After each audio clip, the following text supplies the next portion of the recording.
Bevor es losgeht, die heutige Folge Hip-Hop lebt wird euch präsentiert von Spreadshop.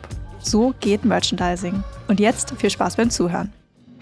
Der Rapper Xscape ist meiner Meinung nach einer der hungrigsten im Untergrund und lässt uns in seiner Musik an jeder Phase seines Lebens teilhaben. Seine Songs sind geprägt von Selbstreflexion, Schwäche, aber auf der anderen Seite auch Wut und Angst.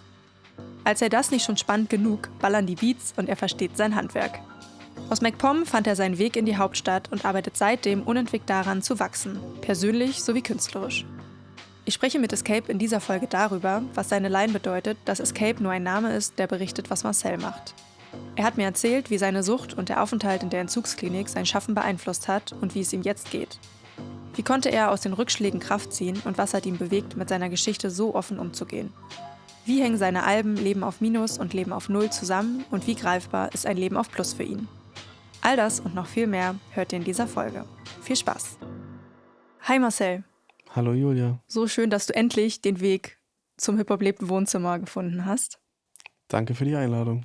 Ich bin mir tatsächlich sicher, dass auch ich, die dich ja jetzt schon ein paar Jahre kennt, aus dem heutigen Gespräch noch neue Sachen mitnehmen wird über dich und über deine Reise. Und deswegen liegt mir das Gespräch heute wirklich sehr am Herzen, weil wir natürlich über dich sprechen und über deinen Werdegang und die Musik, die du machst und das ein bisschen in die Welt heraustragen, aber eben auch über Themen sprechen, die im Deutschrap und auch in der Gesellschaft generell so ein bisschen tabuisiert werden und auch unter den Teppich gekehrt werden. Deshalb kurz vorab.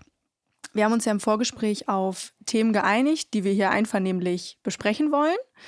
Wenn trotzdem irgendwas kommt, womit du dich unwohl fühlst, sag auf jeden Fall Bescheid, denn es geht unter anderem auch um Sucht- und Entzugserfahrungen, die du hast. Deswegen möchte ich auch an alle, die zuhören, eine kurze Trigger-Warning aussprechen, dass es eben um diese Themen geht und dass Links zu Hilfeangeboten in den Shownotes zu finden sein werden oder zu finden sind. So, denn hier geht es ja um Erfahrungsberichte und wir erheben auch keinen Anspruch auf Vollständigkeit. Hier geht es um deine Geschichte, dass wir die erzählen und dass die gehört wird. Let's go. So viel vorab. Nun geht's aber wirklich los mit unserem Gespräch. Und wir gehen natürlich immer rein mit der Frage, die mein letzter Gast für dich dagelassen hat. Und es ist eine große Frage. Ja. Du hast dir Gedanken darüber gemacht. Wenn du nur noch einen Song dein Leben lang hören dürftest, welcher wäre das?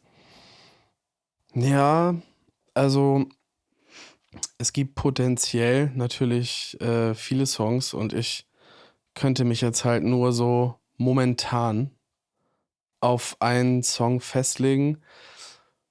Und für meine momentane Situation ist es Lana Del Rey Videogames. Den kenne ich sogar. Ich hatte wirklich die berechtigte Angst, dass du jetzt einen Song sagst, den ich nicht kenne. Ich habe auch überlegt, ob ich am Anfang vielleicht was auch mit Rap nehme, weil ich das ja hauptsächlich höre, aber wenn es nur noch ein Song wäre so und ich dann quasi mich für einen Vibe entscheiden müsste von einem Song, dann wäre das der so. Wieso? Weil das so ein, also es gibt so negativ, also sagen wir traurige Melancholie und so positive Melancholie und der Song hat sich für mich von trauriger Melancholie zu schöner Melancholie hin entwickelt und wenn ich mich dann für einen Song entscheiden müsste, der sowas in mir auslöst, dann ist es der, ja. Voll schön. Wo wir gerade beim Thema sind, andere Musikrichtungen als Hip-Hop. Du hast ja deine musikalische Reise auch eher so im Metal-Rock-Bereich gestartet. Wie kamst du denn dann aber zu Hip-Hop und wieso bist du vor allem im Hip-Hop und Rap geblieben? Also, ich glaube, ich habe das auch noch niemandem so gesagt, wie ich das jetzt sage. Lieben wir. Aber los geht's. ich möchte es halt so möglichst ehrlich machen. Und zwar meine musikalische Reise hat nachher, also von Schulband bis Black Metal und auch gewissen Auftritten und so stattgefunden. Und man hat dann auch immer mehr und mehr Kontakt in die Szene gehabt. Und mir hat einfach gar nicht gefallen, wie die Menschen da sind. Und sowohl politisch als auch einfach menschlich an sich so. Und dann dachte ich mir, fuck, Entschuldigung für das Wort, aber welche Musikrichtung, also die nebenbei auch stattgefunden hat natürlich, also ich habe nebenbei auch mal Eminem und Lute Pack, zum Beispiel When I'm on the Mic oder Outkast gehört im Fernsehen und fand es gut, aber ich war halt weißt du, ich wollte halt so böse sein, so Black Metal-mäßig so und dann... Dabei bist du so ein netter Kerl. Ja, und dann war das halt nachher so gewesen, dass ich gesagt habe, ey, Hip-Hop ist doch so voll das Ding, wo die Leute so cool miteinander sind und so weiter. Und dann habe ich mich da halt so angefangen, so reinzudingen und dann ist es halt auch passiert, so innerhalb von kürzester Zeit. Ich habe meine Haare abrasiert, meine Klamotten weggeschmissen. Hattest du vorher lange Haare? Ja, ich hatte lange Haare. Wie lang? Also, ja, also um es zu beschreiben, so schulterlang, so 10 Zentimeter länger als meine Schultern, so würde ich sagen. Also schon sehr lang.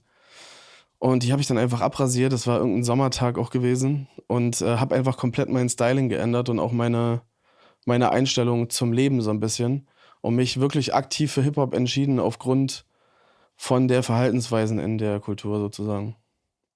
Das ist eine schöne Geschichte. Und deswegen bist du da geblieben, weil das dann zugesagt hat? Es hat sich natürlich herausgestellt, dass es auch da nicht anders ist. Aber ich bin trotzdem dabei geblieben, weil es für mich irgendwie ein Weg gewesen ist, auf eine positivere Art und Weise als Black Metal oder Metal Musik zu machen. Und diese Einflüsse von der Musik habe ich dann so, also den Vibe von der Musik habe ich einfach so in den Rap mit eingebracht und habe mir damals auch, glaube ich, eingebildet, ich mache was komplett Neues so. Aber ja, und dann hat sich's halt immer, also ich habe mich da halt sehr gut weiterentwickelt. Rap hat sich auf jeden Fall besser entwickelt als Metal damals.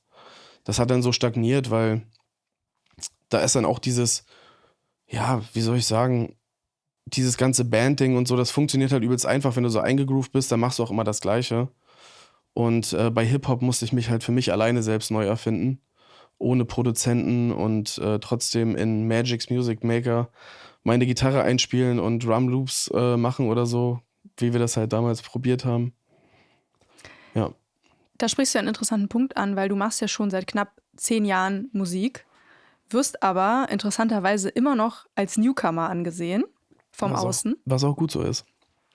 Was glaubst du denn, warum das vor allem so ist? Ja, weil solange du noch nicht gepaart bist und immer wieder Leute dich neu entdecken, bist du auch für die halt ein Newcomer. Und ich bin halt irgendwie beides, ein alter Hase und ein Newcomer, würde ich sagen. Und vielleicht wird man mir den Status auch immer wieder geben. Also mir ist es auch ehrlich gesagt egal. Ich finde es eigentlich okay, als Newcomer betitelt zu werden, weil ich ja auch nicht mehr die gleiche Musik mache wie 2017. So.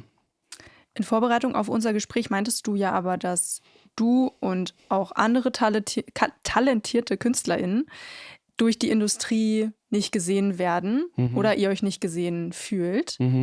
Woran machst du das denn fest? Überfluss an Musik, also Überschwemmung an jeder Seite. Rap ist in Werbung und so, also mittlerweile ist alles so leicht verkäuflich und kurz konsumierbar, dass du einfach durchrutscht, wenn du nicht gerade irgendwie Beef mit Kanye West hast oder was weiß ich so. Also du nicht gerade? Hast du nicht? Nee, ich glaube, will ich auch nicht haben. Warum ich frage ist, man weiß ja nie genau, wer wen jetzt wirklich wahrnimmt, ne? Weil nur weil man jetzt nicht mit dir interagiert oder den Kontakt zu dir sucht, weißt du ja nicht, okay, wo wird deine Musik überall gehört und vielleicht auch gepusht, ohne dass du es eben mitbekommst, weil es geht an dir vorbei. Deswegen fand ich es so spannend, als du gesagt hast, darüber möchtest du gerne kurz sprechen. Ja. Woher dieses Gefühl aber kommt, dass du dich nicht gesehen fühlst. Ist es so, weil du nicht in Playlisten platziert wirst oder weil du dann weil kein A&R dich anschreibt? Gibt es da so einen speziellen Grip, wo du das merkst? Oder das Gefühl hast, dass es so ist?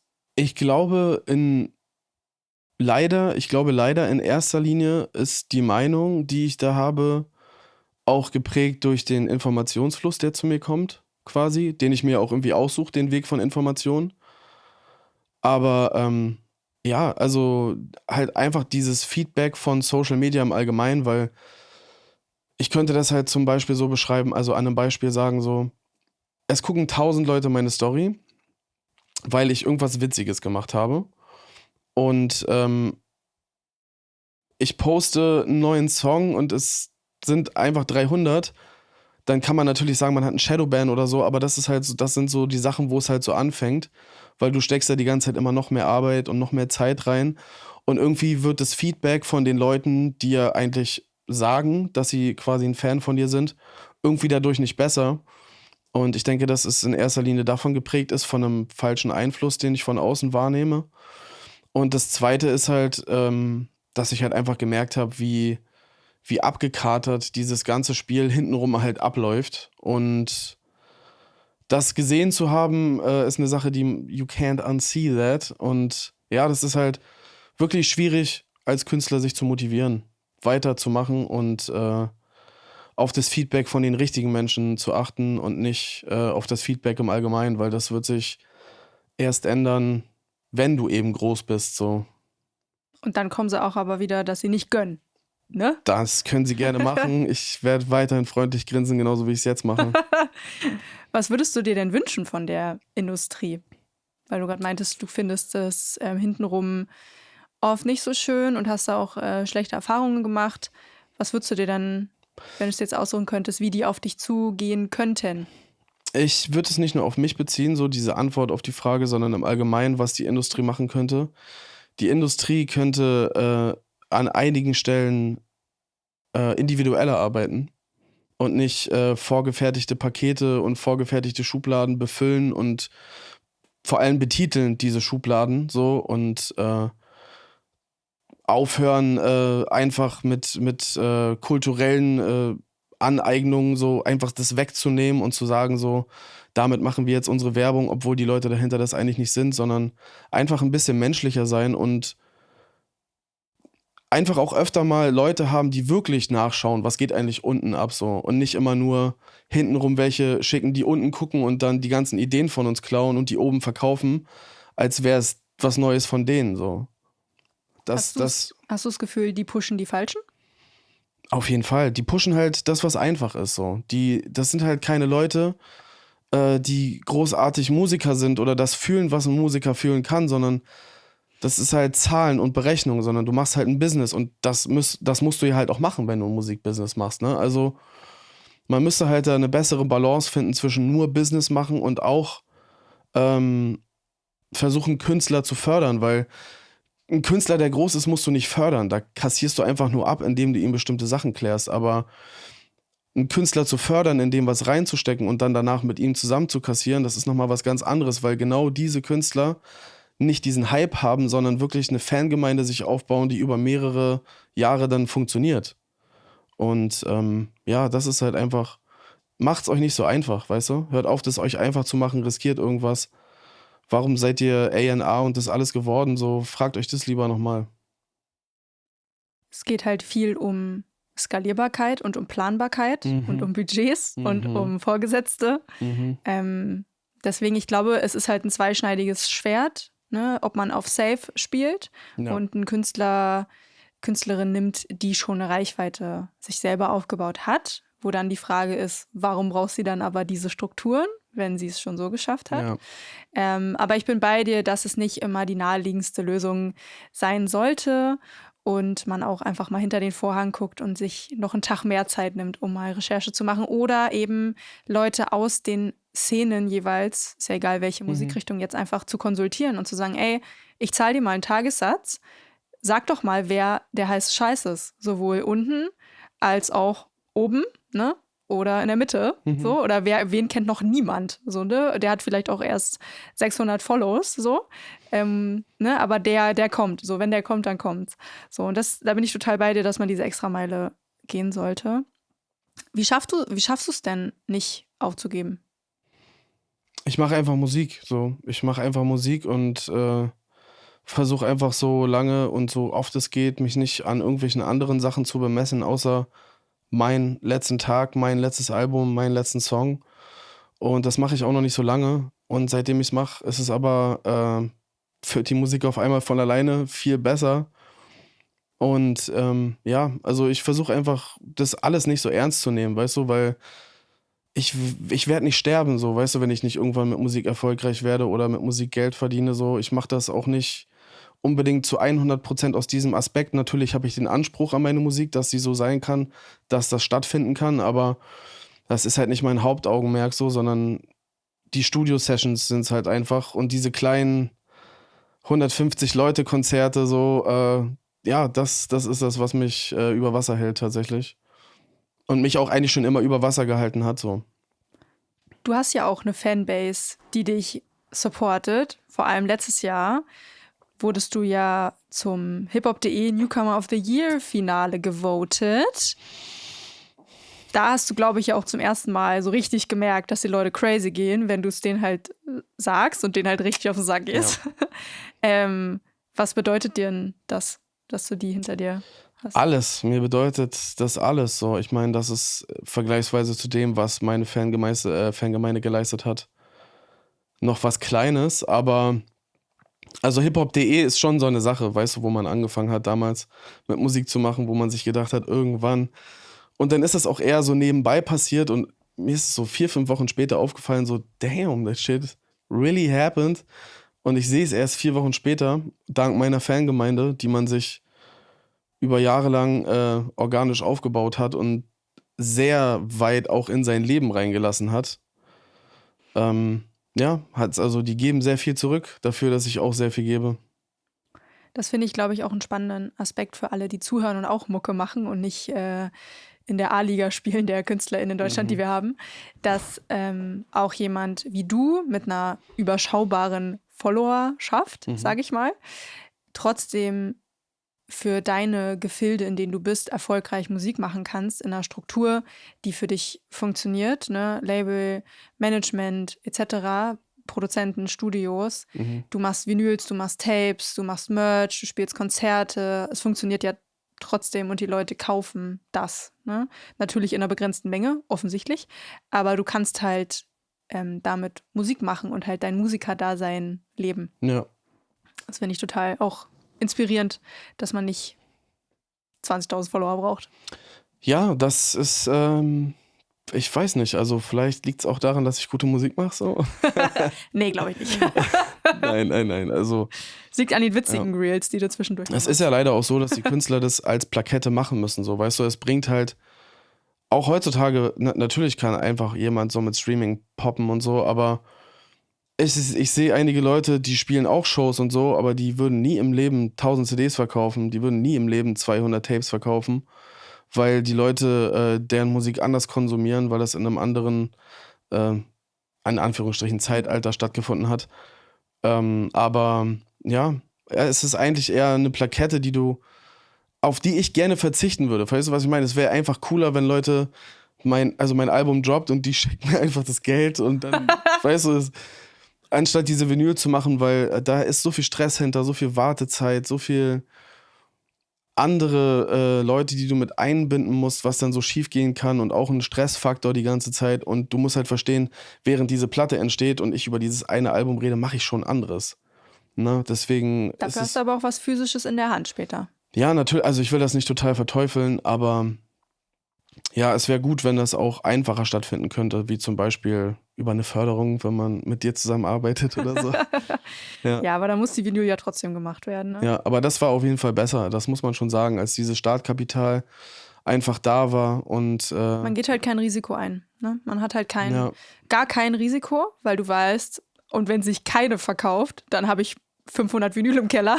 So. Ja. Aber ich muss damit nichts verdienen und das ist ja unrealistisch, dass sich gar nichts verkauft. Ne? Aber so kann man natürlich auch ein bisschen mehr produzieren lassen auf Halde, um auf einer Tour, einer Folgetour für sich noch was zu haben fürs Archiv, dass man nicht wirklich so spitz auf Knopf sagt, okay, man macht jetzt 150 Vinyls, aber ich kann keine verschenken an meine Homes so, weil ich muss die alle verkaufen, weil sonst komme ich nicht auf null. Sehr schmerzhaft, dieses Gefühl. Ne? Sehr schmerzhaft. Ich würde hier gern an der Stelle die Brücke zwischen deinem Künstlersein Escape und deinem privaten Ich Marcel schlagen, um dich als Person und auch dich als Künstler noch besser zu verstehen. Und ich würde das gern beginnen mit einem Zitat aus dem Song Marcel, auch einer meiner absoluten Lieblingssongs, wo du rappst, Escape ist nur ein Name, der berichtet, was Marcel macht. Ja. Worauf spielst du da an? Dass ich genau das Gegenteil mache von das, was die meisten machen. Also die meisten nehmen sich einen Namen und rappen dann irgendwas, was dieser Name ist, so. ohne zu viel von deren eigenem Privatleben da reinzupacken, sondern und ich mache halt genau das Gegenteil so. Also ich heiße Escape, aber ich erzähle eigentlich die ganze Zeit nur, was Marcel macht so. Und der Unterschied ist mir halt auch lange nicht aufgefallen. Und ich weiß, dass es natürlich auch, also ne, für eine organische Fangemeinde ist das leicht, so, sich dieser Musik hinzugeben, aber es eröffnet einem natürlich nicht so viele neue Türen für eine neue Fangemeinde so. Wieso? Ich finde, ich habe irgendwie so mitgekriegt, so, dass leichtere Songs so am Anfang, weißt du, so zum Reinkommen für den Hörer. So wie Pushkicks. Eher so wie Kotti.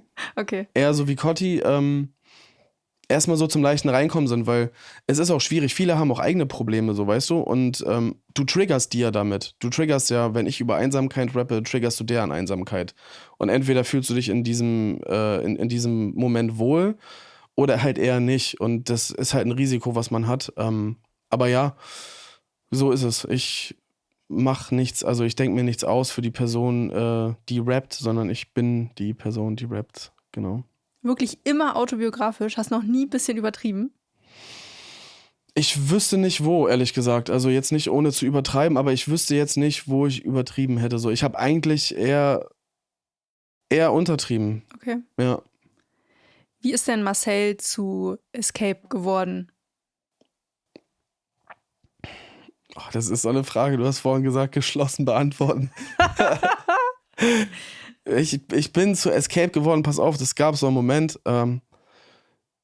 Ich habe die ganze Zeit so von jemandem, ich kenne den aus Neubrandenburg, ich habe seine Songs mitgerappt und er war immer so, Mann, du bist voll goofy, hör auf mit dem Shit, so, weißt du, rap doch selber. Und das hat er ein paar Mal gesagt und dann habe ich gesagt, so, weißt du was, ich mach das jetzt so. Und ich saß auch in dem gleichen Raum mit diesen Leuten, so, zu denen ich aufgeschaut habe und habe so mit Kopfhörer meine Texte geschrieben und die waren nicht nett zu mir, weißt du? Die waren nicht nett und das war gut, dass das so war, also rückblickend betrachtet. Und dann kam es dazu und ich habe 2 Songs aufgenommen und der erste von denen, also einer von den Leuten war dann so, ey, der ist krass, ich spring da noch mit drauf und da wusste ich direkt so, okay, krass, jetzt brauche ich einen Namen. Und dann habe ich überlegt, warum, also wie macht man sich einen Namen so? Und dann habe ich mich gefragt, warum mache ich Musik? Und bin halt einfach so reflexmäßig auf diesen Fluchtgedanken aus der Realität raus zu entfliehen, so war es jedenfalls damals. Und dann halt Escape. Und ich habe die ersten paar Jahre, wo ich das gemacht habe, sehr mit dem Namen gestruggelt und immer wieder überlegt, den wegzumachen.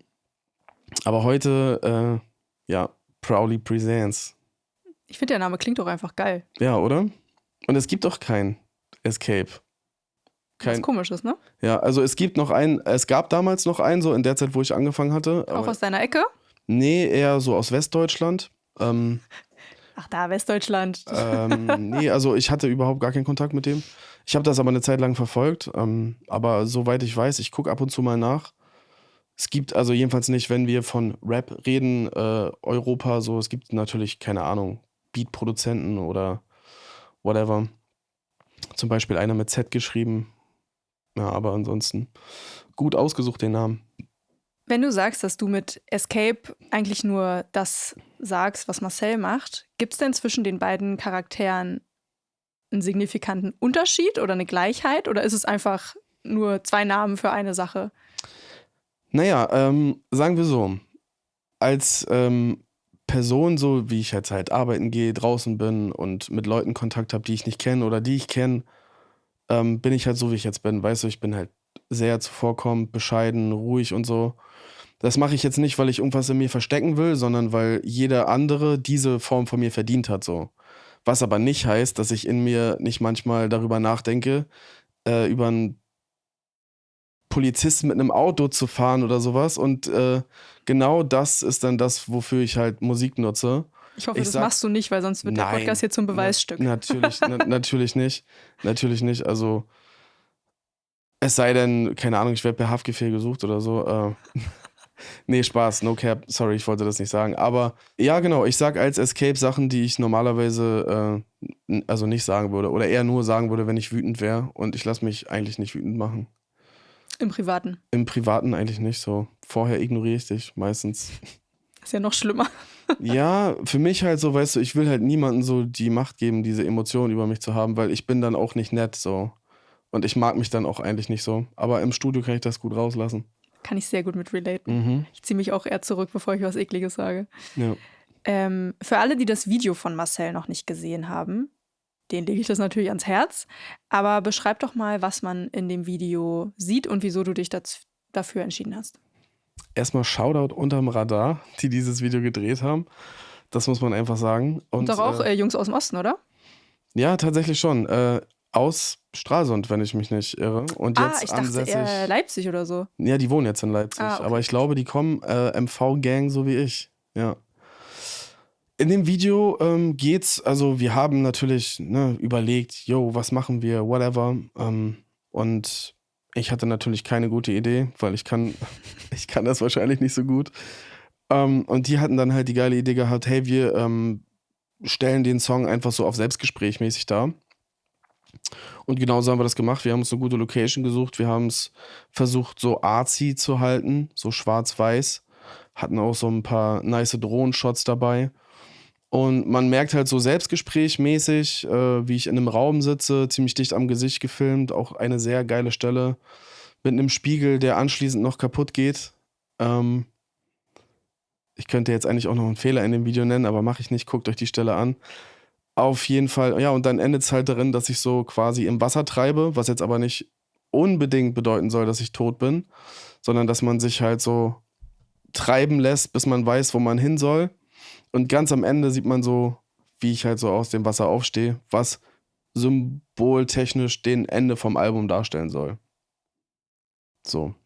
Das ganze Video ist doch auch in Schwarz-Weiß, oder? Mhm. Warum Black and White. Wegen Arzi. Wegen Arzi. Macht Sinn.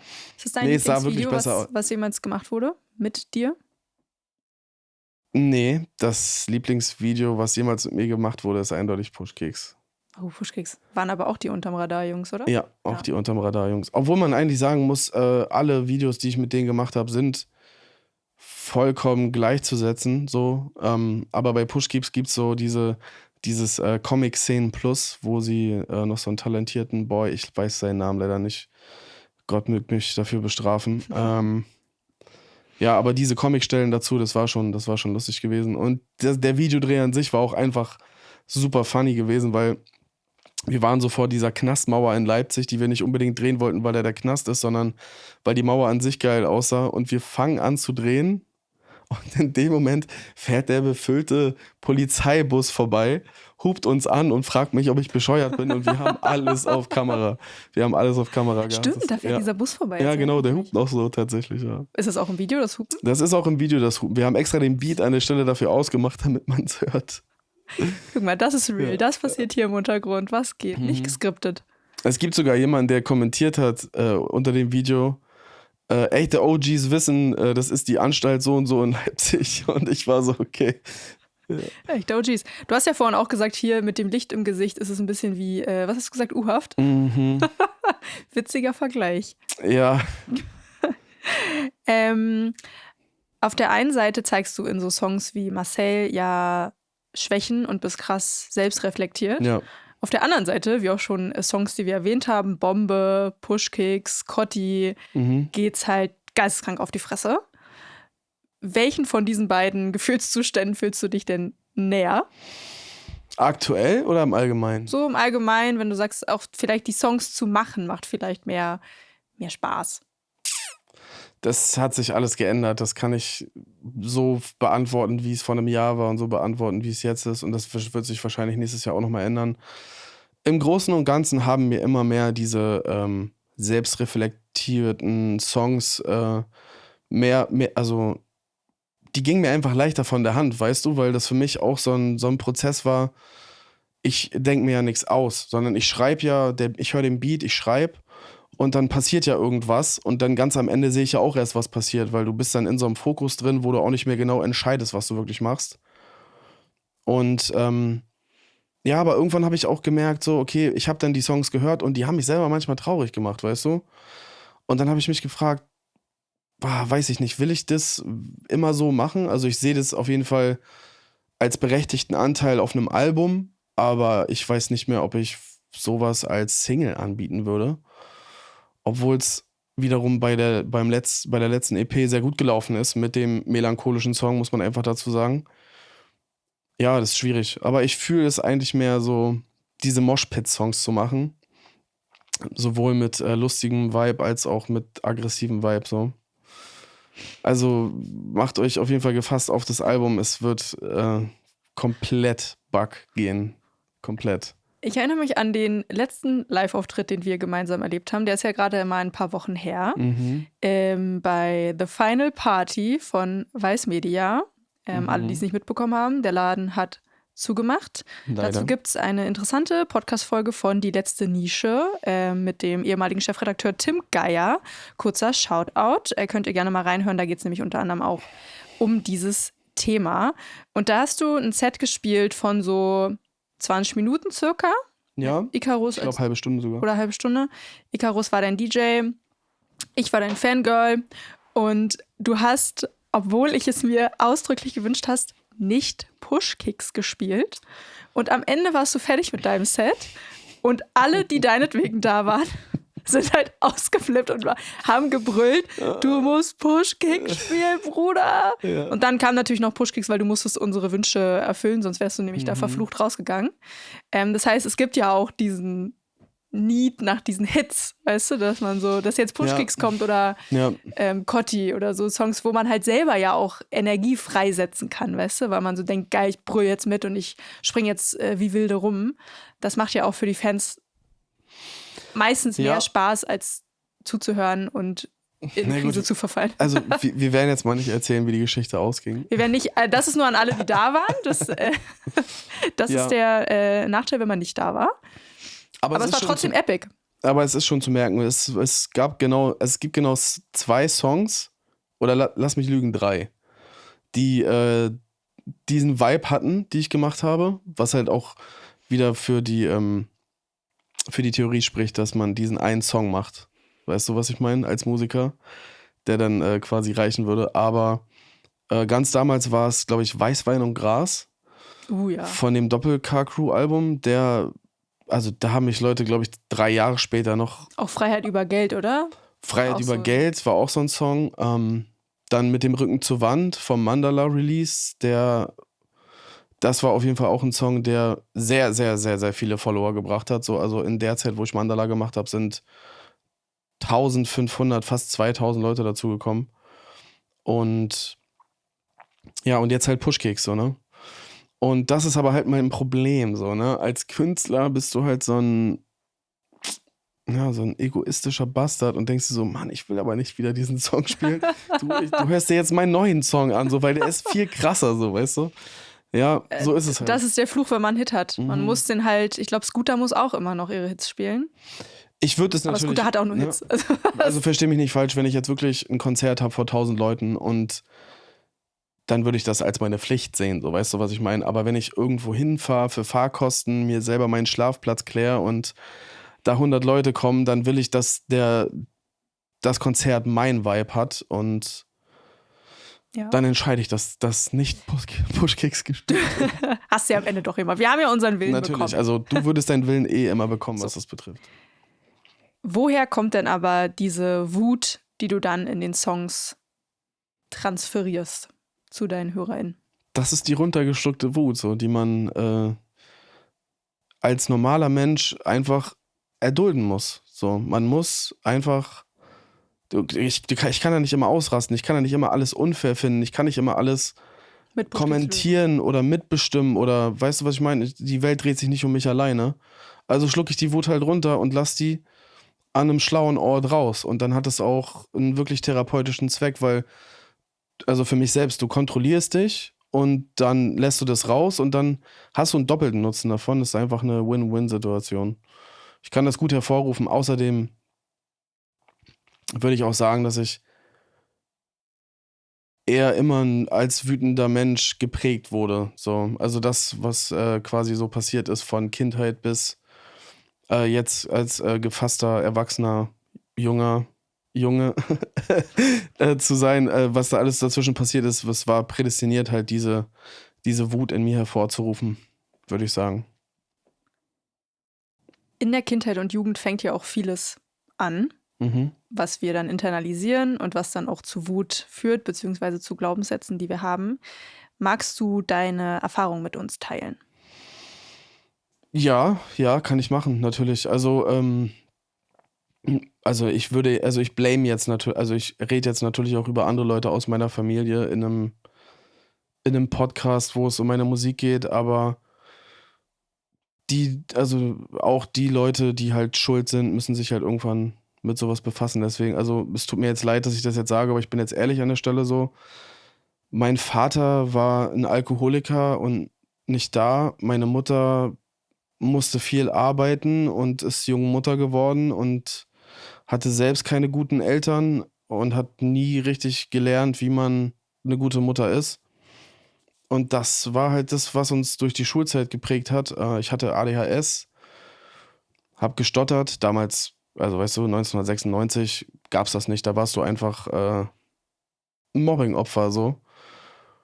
Heute kann ich darüber lachen, weil mich das auf eine positive Art und Weise geprägt hat im Bezug auf Menschen. Aber als Kind war das echt wirklich grausam. Also es gab wirklich in der Grundschule nichts Gutes, an was ich mich erinnern kann, außer Dirk so. Also den habe ich kennengelernt, als ich verprügelt wurde und er mich gerettet hat und dann wurde er auch verprügelt.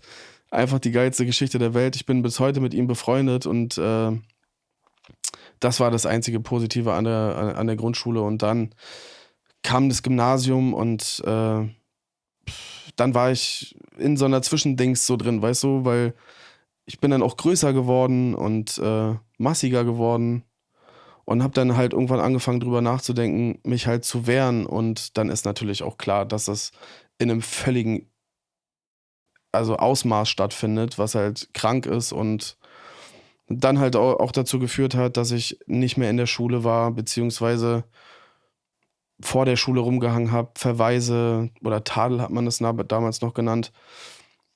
Und dann war halt auch die Schule vorbei, bevor sie hätte vorbei sein sollen. Ich habe dann auch irgendwie das 11. Schuljahr nicht bewilligt bekommen und stand dann mit 16 Jahren einfach ohne nix da. So, ne? Also weder familiäre Halt war da gewesen, noch irgendwie Zukunftsaussichten. Und dann war das halt so gewesen, meine Schwester war zu der Zeit in therapeutischer Behandlung und ihr Psychologe hatte mich eingeladen halt zu einem Gespräch, wollte halt wissen, wie es mir geht.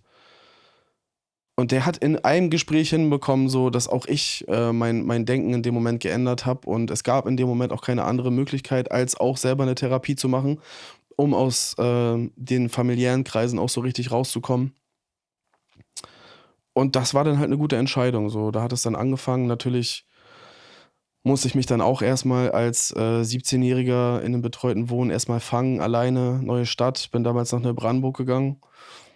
War zu diesem Zeitpunkt auch natürlich noch so sehr mitläufermäßig unterwegs. Und dann hat halt eine schlimme Drogenkarriere angefangen, so, weißt du, Drogendealen, nebenbei halt auch das Musikmachen, Gott sei Dank. Aber ja, das war halt alles irgendwann auch nicht mehr tragbar gewesen.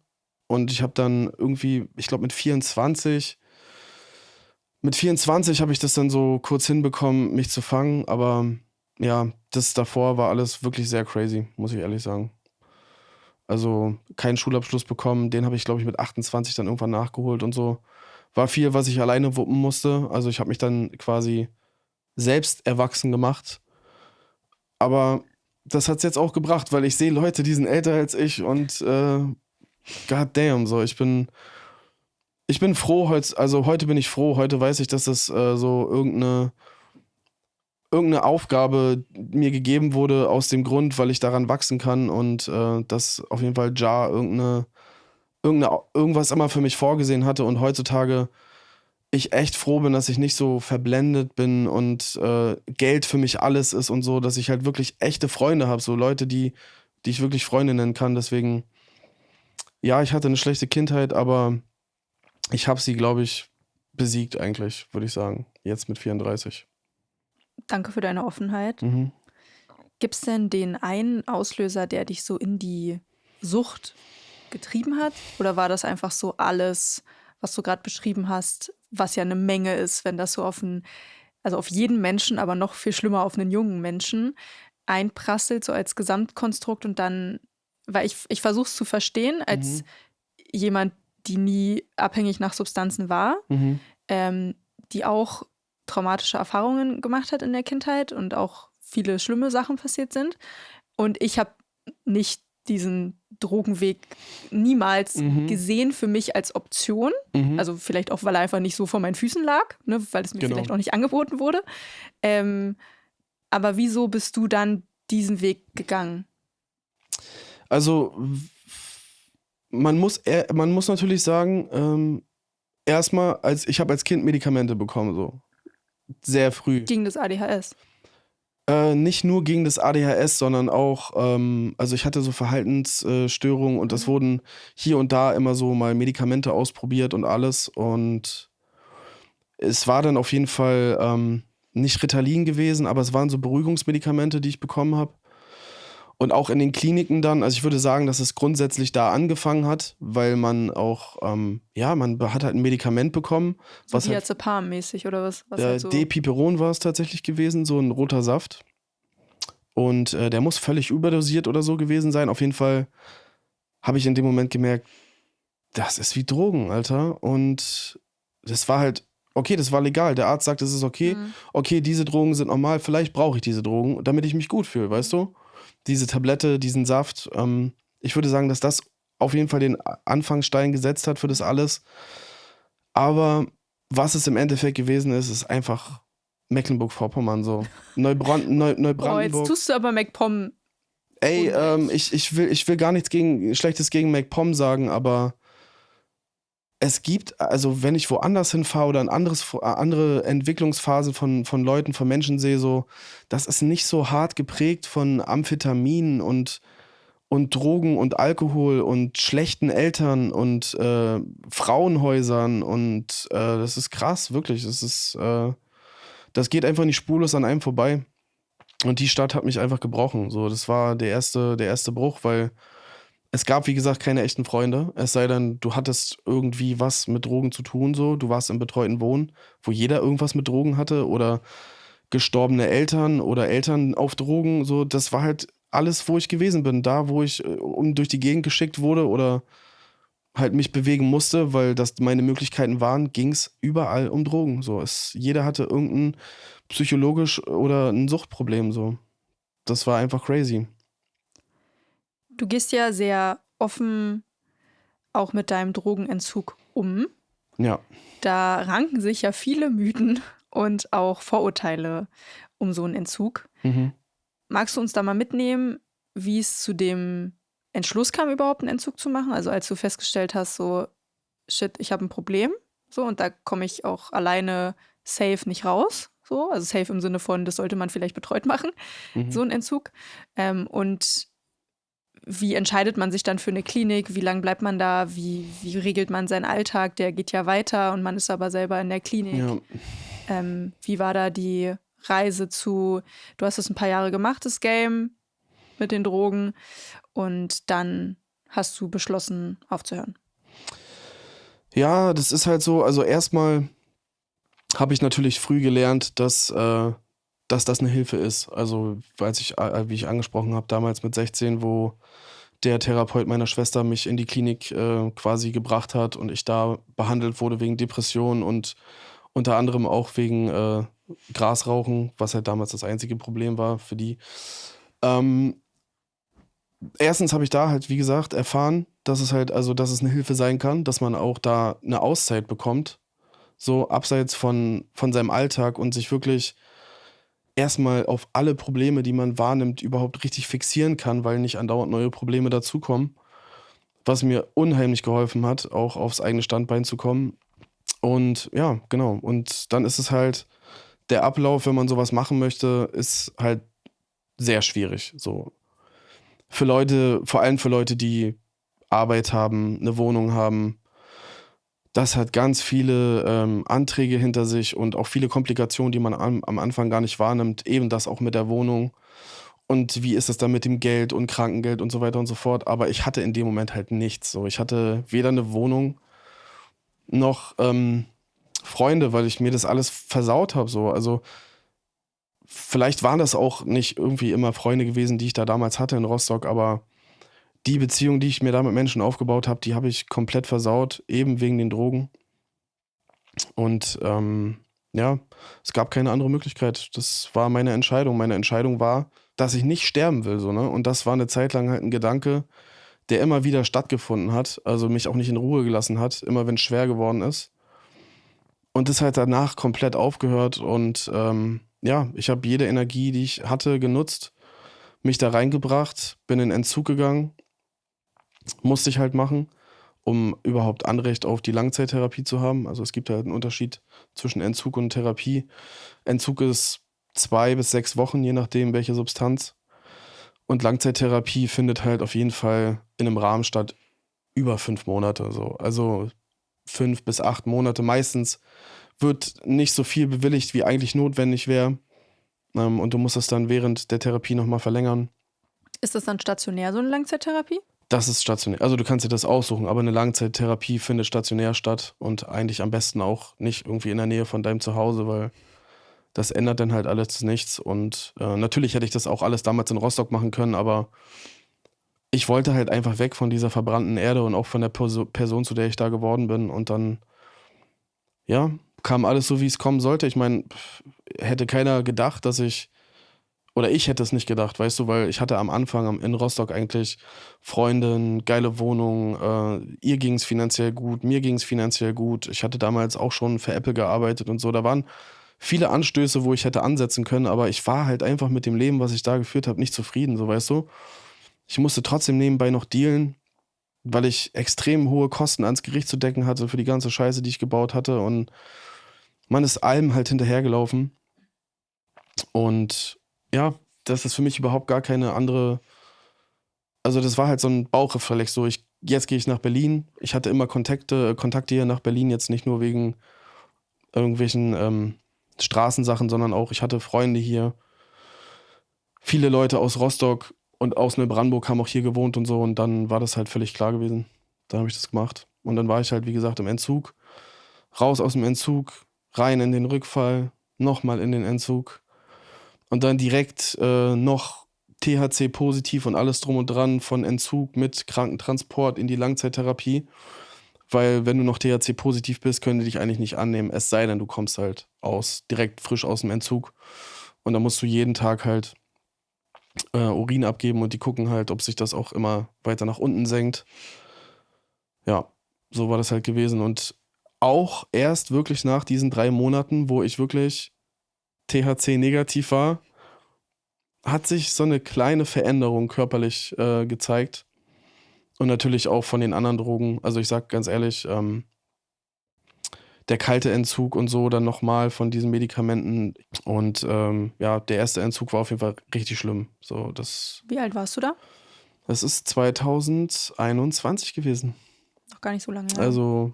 Also der Entzug kurz vor der Langzeittherapie. Lass es im Januar 21, Februar 21 gewesen sein. Was mich interessiert, klar, dass man rückfällig wird, ist jetzt keine neue Information, weil das sieht man irgendwie in jedem Film. Aber wenn du weißt, du willst nicht sterben, du hattest da traumatische Erfahrungen, wie kommt man dann aus einem Entzug, wo man ja auch psychologisch betreut wird, wieder dahin? Ist es einfach, weil man ins gleiche Wasser geworfen wird und man hat einfach die gleichen Muster, die man wieder bedient? Oder oder ist es beides? Oder vermisst man dann dieses Vergessen? Nee, du meinst jetzt, wie man nach einer Therapie wieder abhängig wird? Also, was ja jetzt zum Glück nach meiner letzten Therapie nicht mehr passiert ist. Aber in der Therapie ist halt alles eine Safe-Bubble. So, weißt du, du wirst kontrolliert. Du denkst auch irgendwann so an gewisse Sachen gar nicht mehr. Das darfst du nicht, das darfst du nicht. Aber lebst draußen, halt in einem geschützten Ökosystem. Genau, du bist halt in diesem Ökosystem drin. Das heißt, egal welche Droge, Rückfallquote ist immer über 50%, bei den meisten Drogen über 80%. Und das ist halt das Schwierige. Ne? Also wenn du das hinbekommst, während der Therapie dir was richtig Stabiles danach aufzubauen, jetzt nicht unbedingt weg von allen Leuten, die du kennst, aber weg von allen Leuten, die diesen toxischen Einfluss auf dich hatten, man muss auch gewisse Leute dann so abcutten und das ist halt das, was man nicht schafft. Weißt du, weil du musst halt mit Absicht einsam sein, so. Also, beziehungsweise verstehen, dass du nicht einsam, sondern nur alleine bist. Das hat nichts mit Einsamkeit zu tun. Das ist das Ding, was halt umflippt, so, ne? Und du bist halt auch nicht unbedingt nach 5 oder 6 oder 7, 8, 9, 10 Monaten geheilt, sondern du hast es einfach nur 10 Monate ohne Drogen geschafft und keine neuen Probleme bekommen und die Probleme draußen auf der Welt gar nicht wahrgenommen. Draußen in der Welt. Das ist halt der Grund, warum man halt rückfällig wird, ja. Was war denn für dich der Hauptgrund, warum du überhaupt Drogen genommen hast? Spaß? Vergessen? Nee. Es war cool sein. Weißt du, so war das damals. Es war so, wir waren so Skater, weißt du, wir haben geskatet, so haben jeden Tag gechillt und irgendwann hat halt irgendjemand gekifft, kam dazu und hat gekifft und wir haben alle probiert und es war irgendwie cool, so, weißt du. Wir haben uns irgendwie super frei gefühlt. Damals war es halt nur Kiffen und wir haben uns einfach frei gefühlt. Wir haben einfach unser Ding gemacht, unser Leben gelebt, so. Damals in Straßburg. Am Lidl, so, weißt du? Ich glorifiziere das nicht. Du redest gerade von deiner Einstiegsdroge. Ich glorifiziere diesen Moment, nicht das Kiffen. Ja, ja. Ich glorifiziere dieses Freifühlen und es gibt auch einen anderen Weg, wie man sich so frei fühlen kann, aber niemand von uns hatte die Skills dazu, weißt du? Niemand von uns hatte die Skills. Keiner hatte so richtig Eltern, die Zeit haben oder Verständnis. Wie auch ganz anders aufgewachsen, ganz anderes Zeitalter. Alles hat sich so schnell entwickelt und Internet, weißt du, was ich meine? Da war so viel für die Eltern, die uns großgezogen haben, was sie nicht verstanden haben. Und auch die Wende, ne? Ich finde, das darf man auch nicht. Das darf man auch nicht vergessen. Wo wir geboren worden sind, war die Wende am Start. Das heißt, alle unsere Eltern, die da erwachsen waren, mussten sich natürlich auch damit beschäftigen, wie es weitergeht. Die einen waren mehr betroffen in Ostdeutschland, die anderen im Westen nicht ganz so doll. Ja, aber klar, wenn man die Skills nicht bekommt von zu Hause, wo soll man sie irgendwie herbekommen, ne? Ja. Was waren denn die Substanzen, die du in deiner ganzen Drogengeschichte konsumiert hast und wieso? Also wieso dann die? Alle. Alle? Ja, also von den Drogen, die man kennt, bis zu den Drogen, die man nicht kennt. Irgendwelche synthetisch hergestellten Pulver aus dem Darknet bis hin zu Tabletten. Hat man da nicht Angst? Nee. Normalerweise schon, aber... Ich lese mir bei jeder Ibuprofen die Packungsbeilage durch und denke so, bloß nicht über das Limit kommen. Nee, es ist auch gut so. Nee, das ist halt einfach... Bei mir war das auch einfach so ein Grenzen austesten, weißt du, so ein... Ich gehe über meine Grenzen und der Drogenkonsum, der stattgefunden hat in meinem Leben vom 16 bis 24, hätte so oft tödlich enden müssen. Weißt du, was ich meine? Ich weiß auch nicht, wo das herkam.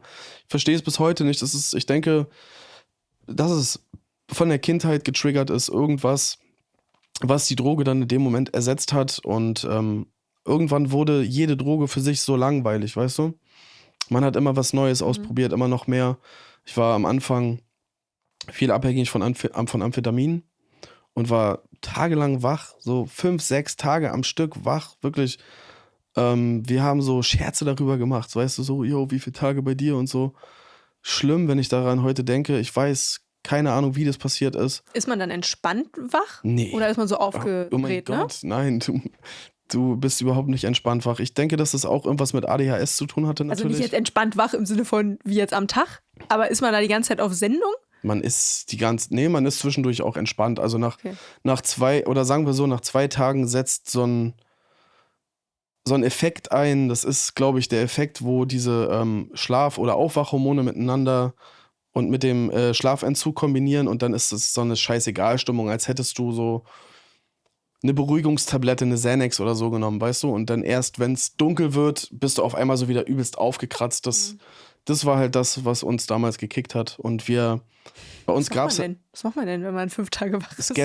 Sketchen okay. Und Texte schreiben und Beats bauen, so. Einfach nur... Ja, wenigstens hast du keinen Unsinn gemacht. Nee, wir waren immer kreativ. Wir haben immer versucht, was zu machen. Aber das war das Einzige, was uns so zusammengehalten hat, weißt du, dieses Drogensitzen in der Wohnung. Ja, traurig. Und als ich nach Rostock gezogen bin, hat das alles so ein bisschen aufgehört, weißt du? Oder sagen wir, mit 24 hat alles aufgehört, dann hat es ein Jahr gebraucht. Und ich habe wirklich nur noch Weed gesmoked und mich um meinen Gerichtskram gekümmert und angefangen im Callcenter noch mehr zu arbeiten und so. Und 2015, da war ich 25, sind wir dann nach Rostock gezogen. Und da gab es so ein Leerlaufjahr, so würde ich sagen, so 10, 11 Monate, wo so nicht wirklich viel passiert ist. Und dann gab es so eine Begegnung mit Dealer XY. Wir haben uns sofort gut verstanden. Und dann ist es halt passiert so bei mir wieder, weißt du, dann wurde wieder die Seite in mir getriggert aus meiner Kindheit und habe mich halt so ein bisschen in diesem Geldmachen verloren und mit diesem Geld, was ich dann nachher nebenbei hatte, ohne dass meine Freundin das wusste und so, hat man sich halt Sachen gegönnt. Und dann wurde dir Kokain vorgestellt und dann wurden dir Xanax vorgestellt und so ist es halt passiert. Tagsüber wach halten mit Kokain, abends mit Xanax schlafen gehen. Irgendwann wegen den Rückenschmerzen Teledin nehmen, merken, dass der Mix zwischen den 3 Drogen auch krass ist und das ist halt das, was passiert ist. So, nachdem ich dann mit meiner damaligen Freundin auseinandergegangen bin, 2019, ist es alles so richtig schlimm geworden und ich habe mich komplett gehen lassen. Ja, und dann ist es halt so geendet, wie ich gesagt habe, ne? Ja. Warum gehst du jetzt so offen damit um? Weil es wichtig ist, darüber zu reden, weil es thematisiert werden sollte, weil für die meisten Leute, vor allem in unserer Musikszene, das halt so spaßmäßig gemacht wird. Alle reden von Lean, von Weed, von Koks, von Dealen, von allem drum und dran. Und ich werde mich auf jeden Fall, während ich auch darüber rede, mich nicht in diese Ecke stellen, dass ich das Ganze nur verherrliche oder überhaupt gar nicht verherrlichen will, sondern halt sage, wie ernst es ist. Dass ruckzuck einfach Leute von dir sterben oder sich umbringen wegen Drogen, weil sie nicht mehr klarkommen oder eine Psychose bekommen. Und dass es halt alles überhaupt gar kein Joke ist. Deswegen bin ich ehrlich und einfach für mich selbst, weil mir das Thema schon sehr, nicht peinlich, aber ist es ein schwieriges Thema auch für mich und ich glaube, dass es besser ist, darüber zu reden, anstatt es nicht zu machen. Warum ist es dir peinlich? Na, peinlich nicht, aber es ist halt, also ich rede halt gerne über Schwächen, aber es ist halt eine besondere Art von Schwäche, für die man gesellschaftlich gesehen stigmatisiert wird, weißt du? Weil wenn du sagst, offen und ehrlich, du warst mal ein Junkie, dann bist du das für die vielen Leute auch. Das heißt, die haben dann Angst um ihr Geld, Angst um ihre Technik, Angst um Geld, was sie dir leihen. Weißt du, was ich meine? So, das ist dann schnell so ein Bild, mit dem man sich identifizieren muss, aber ja, heutzutage stört es mich nicht mehr. Wie findest du denn im Rap, hast ja gerade gesagt, dass dich der Umgang damit auch so ein bisschen stört, dass es halt stilisiert wird. Mhm. Wie siehst du es denn, wenn Menschen oder Rapper, Rapperinnen damit überhaupt nichts zu tun haben und nehmen das nur so als Buzzword, dass die Leute so, ich weiß nicht, zieht man Ketamin? Richtiger Dulli, weiß nicht, wie man es nimmt, aber ich mache das und das auf dem Klo und dann mache ich was anderes. Also, ne, dass man einfach so nur Catchphrases, um halt Leute zu schocken, hat er oder sie nicht gesagt oder niemals und dass dann so eine Debatte losgeht. Also, wo es wirklich nur um eine Kunstfigur geht, die man malt. I don't like that. I hate those people. Why? Wirklich. Es ist halt einfach, weißt du, das ist halt einfach, in dem Moment sehe ich halt so, ey, ich bin durch diese ganze Scheiße gegangen und ich habe das alles wirklich durchgemacht und ich bin daran kaputt gegangen und du kommst aus deinem Bonsen-Elternhaus, entscheidest für dich jetzt, weil es gerade cool ist, das machst du jetzt und dann sagst du irgendeine Scheiße und damit gibst du automatisch anderen Leuten das okay, dass es okay ist. Weil die haben ja dann komischerweise auch Erfolg. So, weißt du, was ich meine? Es ist einfach, ich lache da drüber, so, weißt du, aber im Inneren so denke ich mir so, God damn, hoffentlich verlierst du deine Stimme oder Leute finden irgendwas aus deiner Vergangenheit raus und du wirst endlich gecancelt. Sowas zum Beispiel, ja. Nee, das finde ich nicht in Ordnung. Stört mich auf jeden Fall.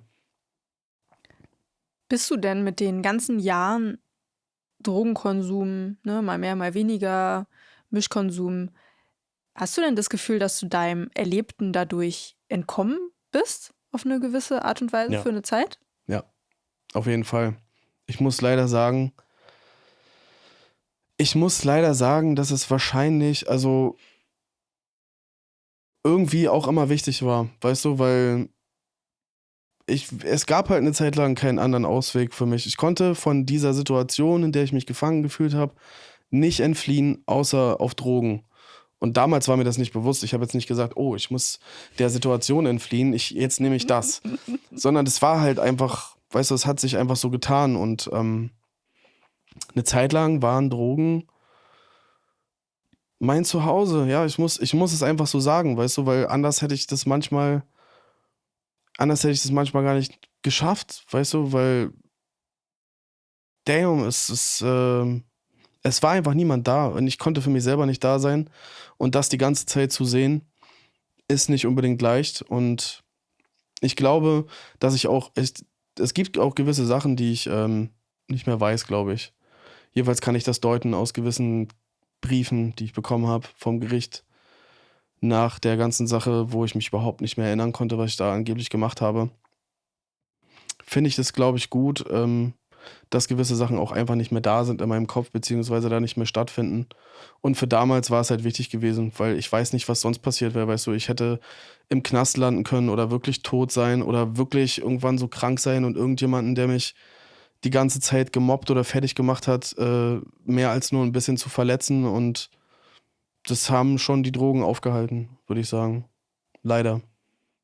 Ich glaube, damit bist du ein richtiges Vorbild auch, dass du auch mit deiner Geschichte offen umgehst, ne, und dich dadurch ja natürlich auch angreifbar machst, was man immer macht, wenn man offen und ehrlich ist mit Sachen oder Sachen von sich teilt.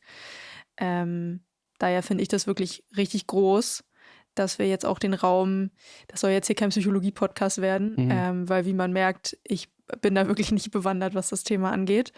Und ich finde es einfach nur spannend als Freundin und auch als jemand, die diesen Podcast hier präsentiert, das vielleicht auch anderen Menschen nahezubringen, die vielleicht ähnliche Erfahrungen gemacht haben oder Leute in ihrem Umfeld haben oder auch wie ich da keine erlebten Berührungspunkte so extrem mit haben, um vielleicht auch einfach mal mitzubekommen, wie kommt man denn dazu, weil manchmal fehlt einem ja das Verständnis dieses Jahr, warum bist du nicht einfach zur Therapie gegangen, wenn du doch weißt aus deiner Vergangenheit, das hat dir geholfen, wieso war da nicht der Gedanke, ich gehe jetzt mit Anfang 20 wieder zur Therapie oder zu einem Psychologen oder zu wem auch immer und lass mich vielleicht da medikamentös einstellen, wie damals schon, wo dir der Arzt den roten Saft gegeben hat, ne?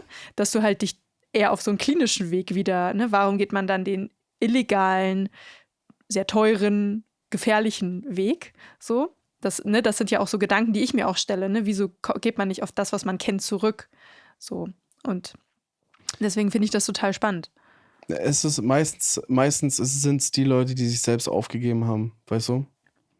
Und das passiert nicht unbedingt immer mit Absicht, aber ich denke, meistens sind es genau die Leute, die sich aufgegeben haben, auch überhaupt gar keinen Plan mehr haben wollen, weißt du? Nicht sich keinen Plan, die wollen einfach keinen Plan mehr haben, so. Dass einfach zu viel passiert, dass du halt einfach aufgibst und liegen bleibst, weil du in dem Moment auch nicht checkst, dass du halt wahrscheinlich die wichtigste Zeit in deinem Leben einfach verschwendest mit Aufgeben.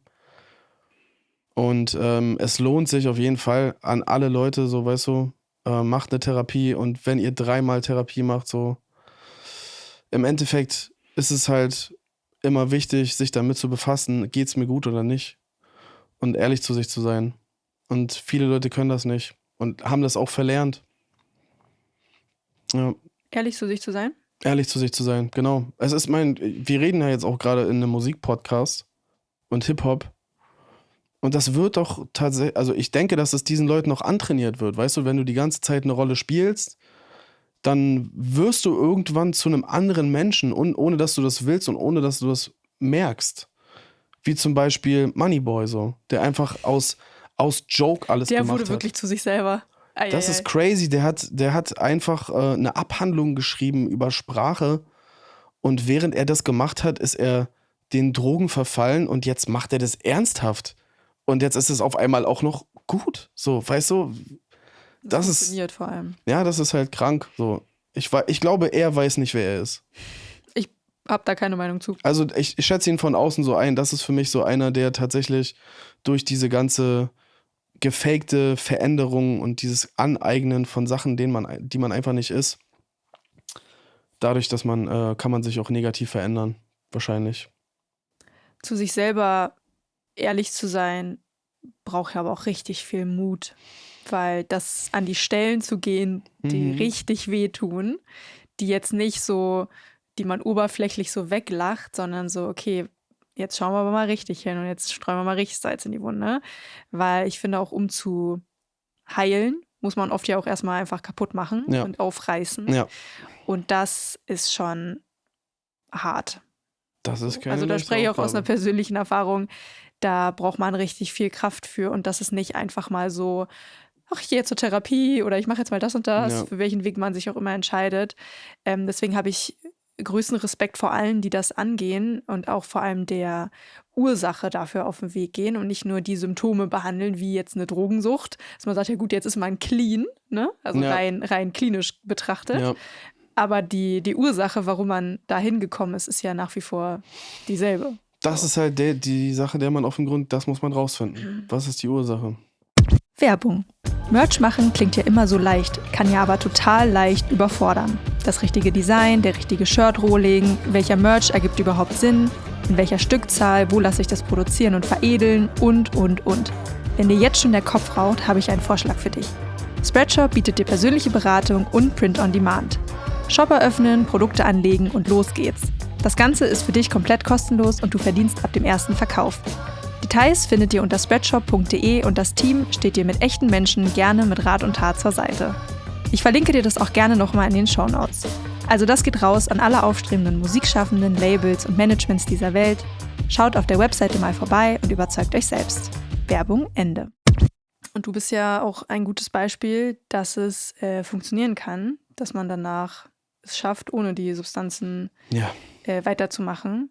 Wie hat sich das Ganze denn, diese ganze Reise, von der wir gerade gesprochen haben, auf deine Kreativität ausgewirkt?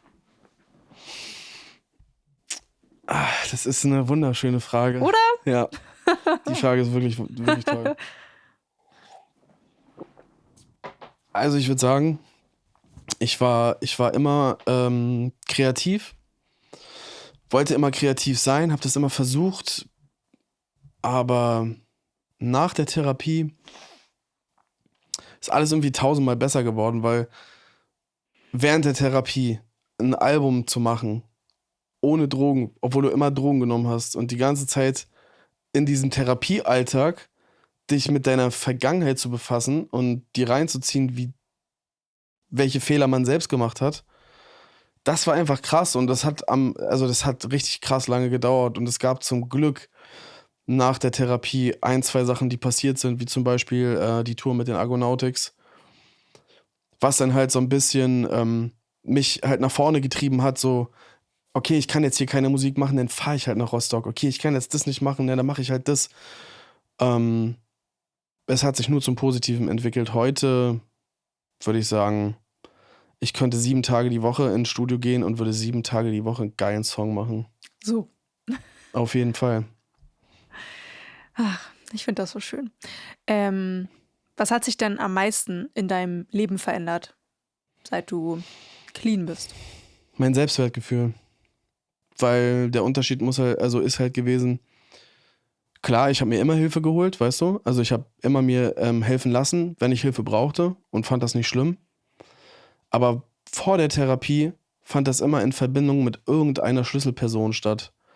Sei es eine Freundin oder ein Freund, mit dem ich was gemacht habe oder meinetwegen das Geschäftsverhältnis zu meinem Dealer.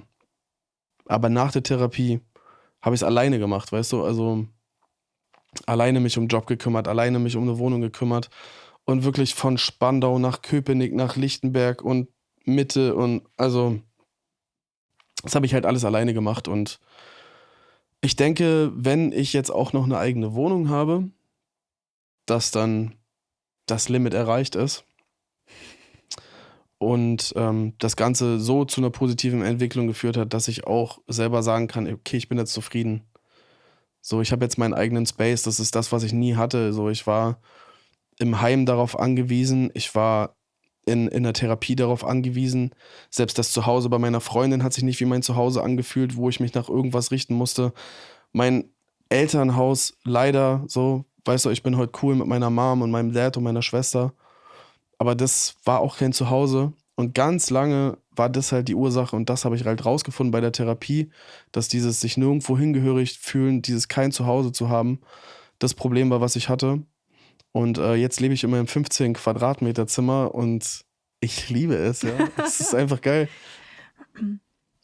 Wenn du so zurückdenkst, gab es denn in der ganzen Therapie, die du hattest im Entzug und in der Langzeittherapie irgendeinen Schlüsselmoment, an den du auch immer wieder zurückdenkst, wo du denkst, da hat es wirklich Klick gemacht und wirklich was in mir auch verändert? War es das festzustellen, dass du nie einen Ort hattest, den du zu Hause nennen konntest? Ja. Manchmal sind es ja auch so banale Sachen, was so ein Mitpatient am Tisch sagt oder so, ne? So Kleinigkeiten. Nee, ein Mitpatient war es nicht. Es war das gewesen, Shoutout an meine Psychologin, dass sie das gemacht hat. Ich habe halt lange nicht verstanden, so, dass dieses innere Kind, was man mal war, dass das immer da ist, so. Das habe ich ganz lange nicht verstanden. Für mich war das einfach tot und ich habe einfach nicht gemerkt, dass ich mich die ganze Zeit wie ein Kind gefühlt habe, weißt du? So, und das hat die mir, das war der Schlüsselmoment, so, das war der Moment, wo ich auch wirklich emotional Sachen gefühlt habe und also in dem Moment, die wahrscheinlich 20, 30, also wahrscheinlich noch nie da waren, weißt du? Und das war es gewesen, einfach dieses Frieden schließen mit seinem inneren Kind, so sich selbst sagen, dass man nie daran schuld gewesen ist, egal was man gemacht hat, weil das war ich auch nicht so. Natürlich habe ich schlechte Sachen gemacht mit Absicht, aber ich war nicht daran schuld, dass das alles so gelaufen ist. Und das war der Schlüsselmoment. Ja. Danach war es so ein Twist einfach, das war so zeitgleich so. Ich war so THC negativ und dann hat sie diese Traumamomente angefangen zu therapieren, was auch nur 2 oder 3 waren, aber das war es gewesen. Ab da an habe ich mich so positiv entwickelt und bin um 5 aufgestanden und war 45 Minuten im Wannsee schwimmen und hab's einfach so durchgezogen. Entrepreneur-Vibes, you have to get up at 4 and then you have to meditate an hour and then you have to jog. Nee, das war so einfach dieses Überschwängliche. Ne? Ich habe diese ganzen Strukturen noch schnell sein lassen. Man sieht's halt, ich bin kein Adonis. Aber ich hatte auf einmal so Bock, weißt du, das war das erste Mal so nach diesem ganzen Leben in Rostock, was stattgefunden hat und mich runtergewirtschaftet hat. Ich habe mich runtergewirtschaftet, nicht die mich, verstehe das nicht falsch. Da war der erste Moment, wo ich wieder Bock hatte auf mein Leben, so, weißt du, es war die perfekte Therapie. So, am Anfang habe ich die angefangen und dachte so, Digga, ich bin im Sommer hier drin die ganze Zeit, oh mein Gott. Ein Glück habe ich es gemacht, ein Glück, weil es war so perfekt, geiles Wetter, gute Vibes, viel Vitamin D, Sportraum, See in der Nähe, regelmäßig Besuch von Leuten, die mich gemocht haben, so, weißt du, das hat es einfach gebracht. Also die Therapie war die erste, die ich so richtig angegangen bin mit dem Gefühl, die ziehe ich durch und danach ist es anders, weil das habe ich davor auch nie geglaubt. Und wie geht's dir jetzt? Bombe. Also mir geht's gut. Natürlich habe ich Probleme. Ich habe jetzt die letzten Monate leider seit November mit Panikattacken zu tun gehabt. So jetzt Klopf auf Holz. Jetzt seit 2, 3 Wochen nicht mehr. Also jedenfalls nicht so, dass es mich stört, aber mir geht's sonst gut. So, weißt du, ich komme damit zurecht. So, es gibt neue Probleme und die fühlen sich schlimm an und nächsten Tag ist ein neuer Tag. Das gab's halt nicht bei mir, weißt du, das war halt immer, egal was passiert ist, es war eine Abwärtsspirale. Und wenn ich mich mal nach oben gekämpft habe, dann hat eine einzige Sache ausgereicht und ich war sofort am Zerbröseln, aber jetzt nicht so. Ich fühle mich so richtig standhaft und fühle mich auch wohl in der Rolle, dass Leute sich wieder an mich wenden, so wenn sie Hilfe, Unterstützung brauchen, jetzt nicht wegen Geld, sondern wegen emotionalen Sachen, so, weißt du, wegen Freundschaft und so. Und das ist gut, was sich gerade alles aufgebaut hat. Icarus ist auch ein sehr großer Grund, warum ich mich heute so fühle, wie ich mich fühle, weil der ist mein Ride-or-Die-Buddy, so immer wenn ich frage, hast du Zeit, hat er Zeit und wir machen zusammen halt gute Musik und die wird immer besser. Und deswegen gibt es jetzt eigentlich nicht mehr so viele Sachen, die mich fertig machen. So, natürlich ist die finanzielle Situation schwer und das wird sie auch wahrscheinlich noch eine Weile bleiben. Aber Geld ist ja nicht alles, wie du vorhin Geld gesagt hast. ist nicht alles, genau. So, alles, was ich versuche mal zu gucken, was ich habe. Und ich habe wirklich Real-Ass-Friends und Real-Ass-Fans und dafür bin ich einfach dankbar. Der Rest wird einfach kommen, ich weiß das. Safe. Ich fand es vor allem mutig, als du nach dieser ganzen Rostock-Entzug-Therapie-Sache dir ausgerechnet Berlin als Basis ausgesucht hast. Mhm. Und ich sag ehrlich, ich auf Seite war so, ich weiß nicht, ob das die allerbeste Idee ist. Mhm. Auch mit so einem, wie du ja gesagt hast, immer WG, dann irgendwie WG-Hopping, kein Job. Also auch noch so viele Baustellen, die so offen waren. Und Berlin ist ja nun nicht die Stadt, die für Nächstenliebe irgendwie bekannt ist. Ja. Noch für ein stabiles Netzwerk, wenn man hier nicht herkommt oder hier eben kein Netzwerk hat. War das eine bewusste Entscheidung, nach Berlin zu kommen? Oder war das so, ja, okay, hier wohnt irgendwie meine Schwester und hier habe ich 1, 2 Anknüpfungspunkte, da gehe ich jetzt hin? Oder jetzt genauso gut Frankfurt sei oder Hamburg oder irgendwas sein können? Nee, oh mein Gott, nicht Frankfurt oder Hamburg, bitte. Was weiß ich, oder eine andere Stadt? Nein, also ich mag die Städte so, weißt du, was ich meine? Aber mir ging es viel auch um die Mentalität so. Die Mentalität in Hamburg ist eine andere und in Frankfurt ist auch nochmal eine andere Mentalität. Ich kenne die Städte, ich hatte da auch eine Zeit lang Sachen zu tun so. Wenn du jetzt nicht gelacht hättest, wäre alles gut gewesen. Ich habe drauf gehofft, aber egal. Sorry. Ja, was soll ich dir sagen? Es war eine bewusste Entscheidung mit Berlin, aber nicht jetzt wegen Berlin sondern die Anbindungspunkte von Berlin. Weißt du, es hat alles immer über Berlin stattgefunden, egal was war. Konzerte, Sachen, die stattfinden, Sachen, die man machen muss. Weißt du, was ich meine? Das war halt so, okay, ich kenne mich da aus, ich kenne die Straßen. Meine Mutter ist Berlin-related und teils von der Family war auch Berlin-related. Und es hat halt für mich einfach einen geilen Vibe, weil Berlin ist völlig in die Fresse, egal wo du hingehst. Jeder sagt seine Meinung, es ist vollkommen in Ordnung. Die Polizei hält verdammt nochmal ihre Fresse bei kleinen Sachen. Und man kann hier einfach easy in der Masse untergehen und einfach sein Ding machen, ohne dafür fertig gemacht zu werden. Und natürlich kann man hier sehr leicht abrutschen. Aber ich habe gedacht, wenn ich hier nochmal abrutsche, ist es meine Schuld, weil ich entscheide mich für die Leute, mit denen ich umgehe. Und zum Glück habe ich nach der Therapie 2 gute Arbeitgeber gehabt, die Struktur reinbringen, was auch super wichtig ist nach der Therapie. So, besorgt euch unbedingt Arbeit, ihr müsst arbeiten. Weil wenn ihr arbeitet, denkt ihr weniger. Und wenn man weniger denkt, denkt man nicht an Drogen nehmen. So. Logisch. Ja, deswegen, das war es gewesen. Das war eine bewusste Entscheidung. Ich komme hierher, ich gehe hier arbeiten, ich verdiene hier mein Geld, ich besorge mir ein Studio von dem Geld und ich mache hier Musik und ich werde ein besseres Album machen als 2022. Das war der Plan, genau.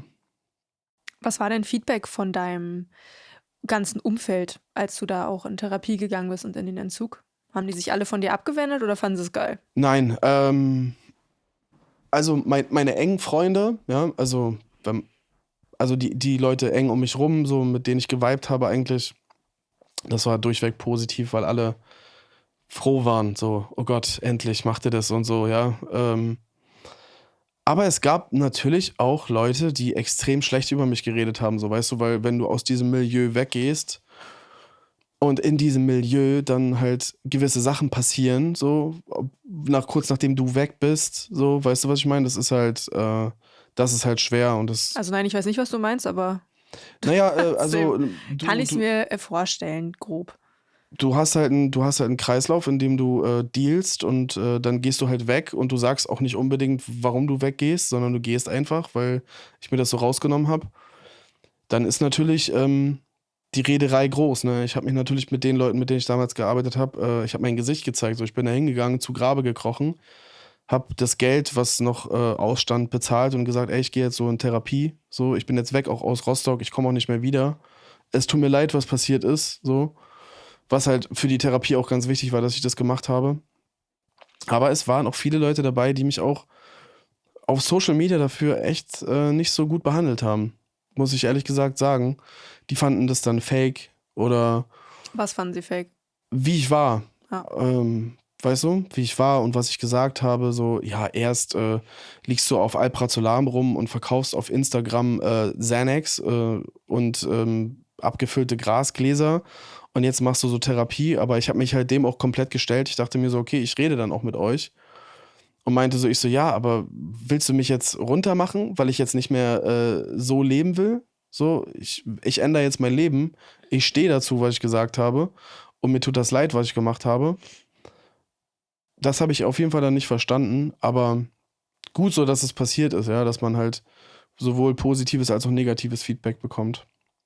Wir hatten ja schon vorhin den Umgang von Rappern und Rapperinnen in ihren Texten mit Drogen. Mhm. Nun wird ja aber auch hinter den Kulissen viel konsumiert. Ja. Wie gehst du damit jetzt um, vor allem mit deiner Geschichte? Und wissen es die Leute, mit denen du rumhängst? Oder ist es so, also erzählt man jetzt sicherlich nicht jedem? Ich sag dir ehrlich, ob Leute aus dem Umfeld oder Leute aus der Szene so, ich lass die machen, weißt du? Also Menschen, die mir am Herz liegen, den rede ich da rein, regelmäßig, nervig und ja, auch von oben herab. Was sagst du denn dann? Ja, dass es halt so nicht weitergeht, so, weißt du, was ich meine? Also ich versuche den Leuten dann zu sagen, so, guck mal, du hast dein Studium abgeschlossen, du hast eine Freundin, die dich liebt, du bist gesund, Digga, hör auf mit der Scheiße, so, weißt du? Lass das einfach sein. Geh schlafen am Wochenende, fahr mit deiner Freundin weg, so, weißt du? Mach doch Urlaub, du hast so dumm Geld, so, weißt du? Warum sitzt du am Automat, Bro? Warum schmeißt du 400 € in den Automat? Was soll das so, weißt du? Was denkst du denn, warum sie es machen? Weil sie auch traurig sind, weißt du? Weil sie auch nicht zufrieden sind, weil sie nicht wissen, wohin mit ihrem Gefühl, mit diesem Loch, was man so stopfen will, weißt du? Weil nicht alle sind kreativ, nicht alle haben eine Aufgabe, nicht alle haben eine Erfüllung von Arbeit oder so, weißt du? Den Leuten fehlt diese, wie nennt man's? Sinn? Nee, nicht der Sinn, sondern die Selbstverwirklichung. Genau. Das ist halt das, was fehlt, so, weißt du? Und da geht man halt unter. Und natürlich liegt es immer daran, wo man sich bewegt, weißt du? Weil wenn du in 24/7-Kneipe XY sitzt, Alter, am Automaten, jo, was passiert? So, natürlich, ne? Ich muss mich auch fernhalten, weißt du, in gewissen Zeiten von gewissen Gruppierungen, die ich aber nicht für immer meiden möchte, weil ich werde doch die nicht dafür judgen, nur weil ich ein Problem habe, so, weißt du? Weil es gibt auch Leute tatsächlich, die auf ihren geregelten Konsum klarkommen, weißt du, beziehungsweise alles bei sich hinkriegen. Aber in der Musikszene ist es halt völlig krass. Ich judge niemanden so. Mir ist auch egal, was ihr im Backstage macht, so interessiert mich überhaupt nicht. Solange wir von Leuten reden, die irgendwie 18 sind, so ist mir das eigentlich auch Latte. Aber so gehe ich halt damit um. So, ich würde halt jetzt niemanden so sagen, so nimm das mal nicht, weil ich nehme das nicht, sondern ich sage halt einfach Nein, wenn du mich fragst. Und wenn du mich fragst, warum ich Nein sag, dann raste ich aus. So, dann kriegst du die übelste Ansage von mir. Warum fragst du mich das überhaupt? Weil es gibt nur Leute. Das fängt bei Alkohol an, bei Zigaretten und das geht bei Kokain im Backstage weiter. So, du bist halt ein Außenseiter, wenn du es nicht nimmst und die werden irgendwann sehen. Das ist tatsächlich also nicht gut, aber ein guter Punkt, dass du ihn ansprichst, weil ich als jemand, der nicht konsumiert, habe tatsächlich schon oft die Erfahrung gemacht, gerade in den Backstages, dass wenn dann das Kokain zum Beispiel rumgeht, dass dann bei mir halt geguckt wird, ich es Kopfschütteln, Nein sage, wie auch immer, irgendwie signalisiere, dass es move on, so nicht zu mir, dann werde ich halt wirklich angeguckt wie, ach herrje, ja, genau. Sie jetzt. So, als müssen wir uns irgendwie... So, weil du störst, du zerstörst ja, nee, du störst nicht die. Doch, ich störe. Nein, das hat nichts damit zu tun, dass du störst, sondern du zerstörst deren Bild von, weißt du? Weil du bist in dem Fall die Person, die eigentlich sein müssten. Die nehmen das ja aus einer Sucht, die wollen das ja auch gar nicht nehmen. Verstehst du? Aber die Leute konsumieren Kokain, irgendwann ist das nicht mehr so, weil du cool sein willst, sondern du kannst nicht mehr anders. Du kannst nicht mehr anders sein. Du kannst nicht mehr anders funktionieren.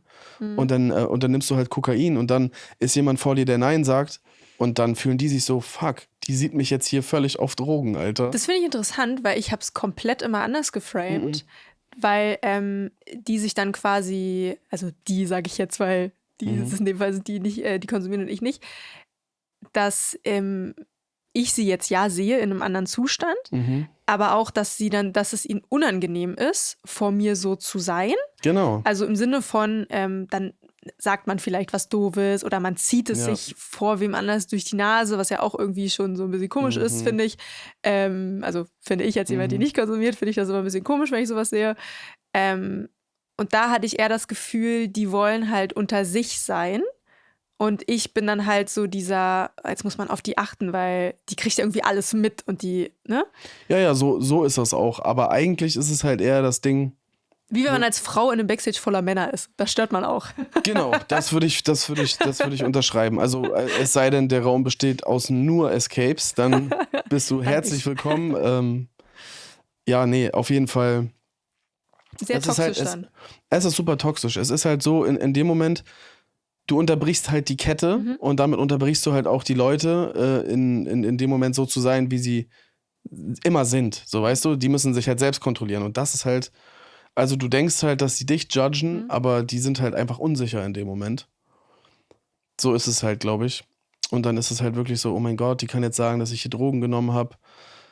Wenn du auch Drogen genommen hättest, dann wäre mir das egal, weißt du, wie ich meine? Weil dann haben wir es zusammen gemacht, so, dann gibt es nicht diese Außenseiter-Situation. Eigentlich sollten Leute im Backstage, die zu Drogen Nein sagen, immer einen Applaus bekommen. Weißt du, so immer so, ey, krass, gut, dass du... Hab ich noch nie erlebt. Ja, aber so sollte es eigentlich sein, weißt du? So sollte es wirklich sein.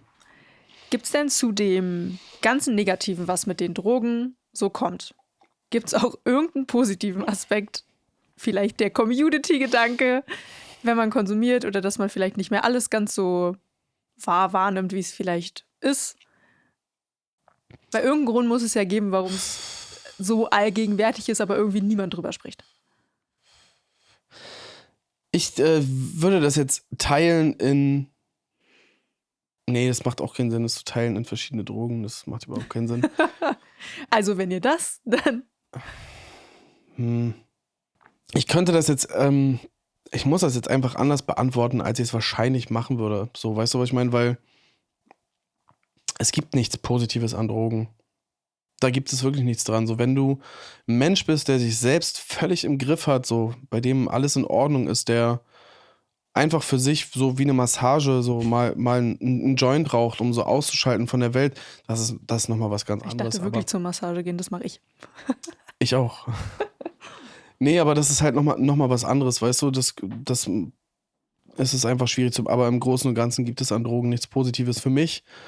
Leider schon so, weil ich rauche halt noch Gras so, größtenteils CBD, aber ist jetzt ich rauche auch manchmal THC.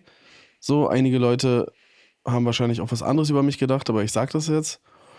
Und für mich ist es halt wirklich so, ich brauche das, weißt du, es passieren ganz viele Sachen auf einmal und ich brauche so diesen Abschalten-Moment einfach auch, weil der immer stattgefunden hat, so, weißt du, ich habe mit 13 angefangen zu kiffen, so richtig kompletter Totalschaden, so. Und das Gehirn, weißt du, bis du irgendwann die Abfolge von den ganzen Angewohnheiten, die du hast, geändert hast durch neue Verhaltensweisen, da müsste ich eine Zeit lang auf die Qualität und die Produktivität verzichten, leider. So, also für mich ist es echt im Studio normal, so ich setze mich hin, ich rauche meinen CBD-Joint mit Icarus und dann fangen wir so an und das hat so ein entspannendes Gefühl und für mich ist das halt wichtig, weil ich kann halt manchmal nicht von alleine entspannt sein, so wenn ich möchte. So, ich kann mir jetzt nicht sagen, jetzt bin ich entspannt, jetzt bin ich im Studio, das funktioniert oft, aber es ist schon ein Hilfsmittel, was jetzt nicht notwendig ist, aber was für mich persönlich das irgendwie schwieriger machen würde. Ja, deswegen kann ich auf jeden Fall Weed verstehen, so das macht kreativ und wenn du es auf Musikmomente beschränkst, ist es doch eigentlich auch ein guter Deal, solange du auch ohne Musik könntest. Damit gibst du mir die Steilvorlage, um wieder den Bogen zurück zur Musik zu schließen. Thank God. Du hast ja deine Leben auf Trilogie fast vollendet. Leben auf Minus kam 2020, als das illegale Leben noch am Start war. Kam das 2020? Ja. Gottes Willen.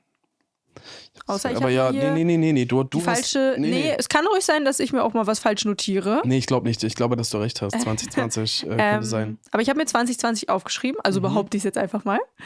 Dann Leben auf Null entstand kurz vor, beziehungsweise auch im Entzug, was du ja schon gesagt hast.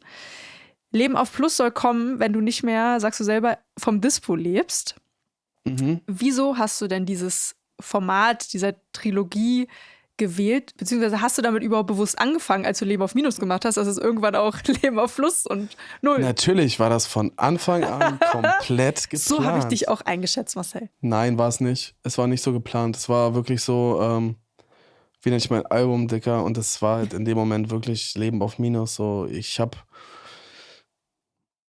ein abartiges Schneeballsystem von verschiedenen Straßengeschäftspartnern geführt und ja, halt gestruggelt mit meinem Geld, egal wo, gelbe Briefe, Gerichtskosten, es war alles Minus, weißt du, ich musste immer das alles irgendwie reinbringen und bin dem Geld hinterhergelaufen, deswegen habe ich es Leben auf Minus genannt und als wir uns dann darüber Gedanken gemacht haben, so, oh, das Album und so, geil, so machen wir ein neues und wie nennen wir das und dann, Digga, dann ist es so mir wie Schuppen von den Augen gefallen, weil auch in dem Moment, wo wir dann darüber gesprochen haben, schon auch eine Veränderung stattfand. Also spürbar für mich in meinem Kopf jedenfalls. Ja, und dann haben wir es halt Leben auf Null genannt, weil es halt auch der perfekte Nullpunkt war. So, weißt du, weil Null ist ja automatisch auch immer Anfang, beziehungsweise der Startpunkt von irgendwas, an den ich mich ja zurückgekämpft habe von der Minussituation und dann war halt schnell da so der Gedanke, ach komm, wir machen eine Trilogie. Und damals, als ich Leben auf Null gemacht habe, war auch so für mich, oh ja, nächstes Jahr Leben auf Plus, alles wird geil. So, ne? so war das natürlich gewesen und das, ja. Kam anders. Wir warten nach wie vor auf Leben auf Plus. Wieso hast du dich dann aber dazu, du hast es ja vorhin ja schon selbst kurz angeschnitten, dass du Leben auf Null dann in der Klinik vor allem auch recorded hast? Ja.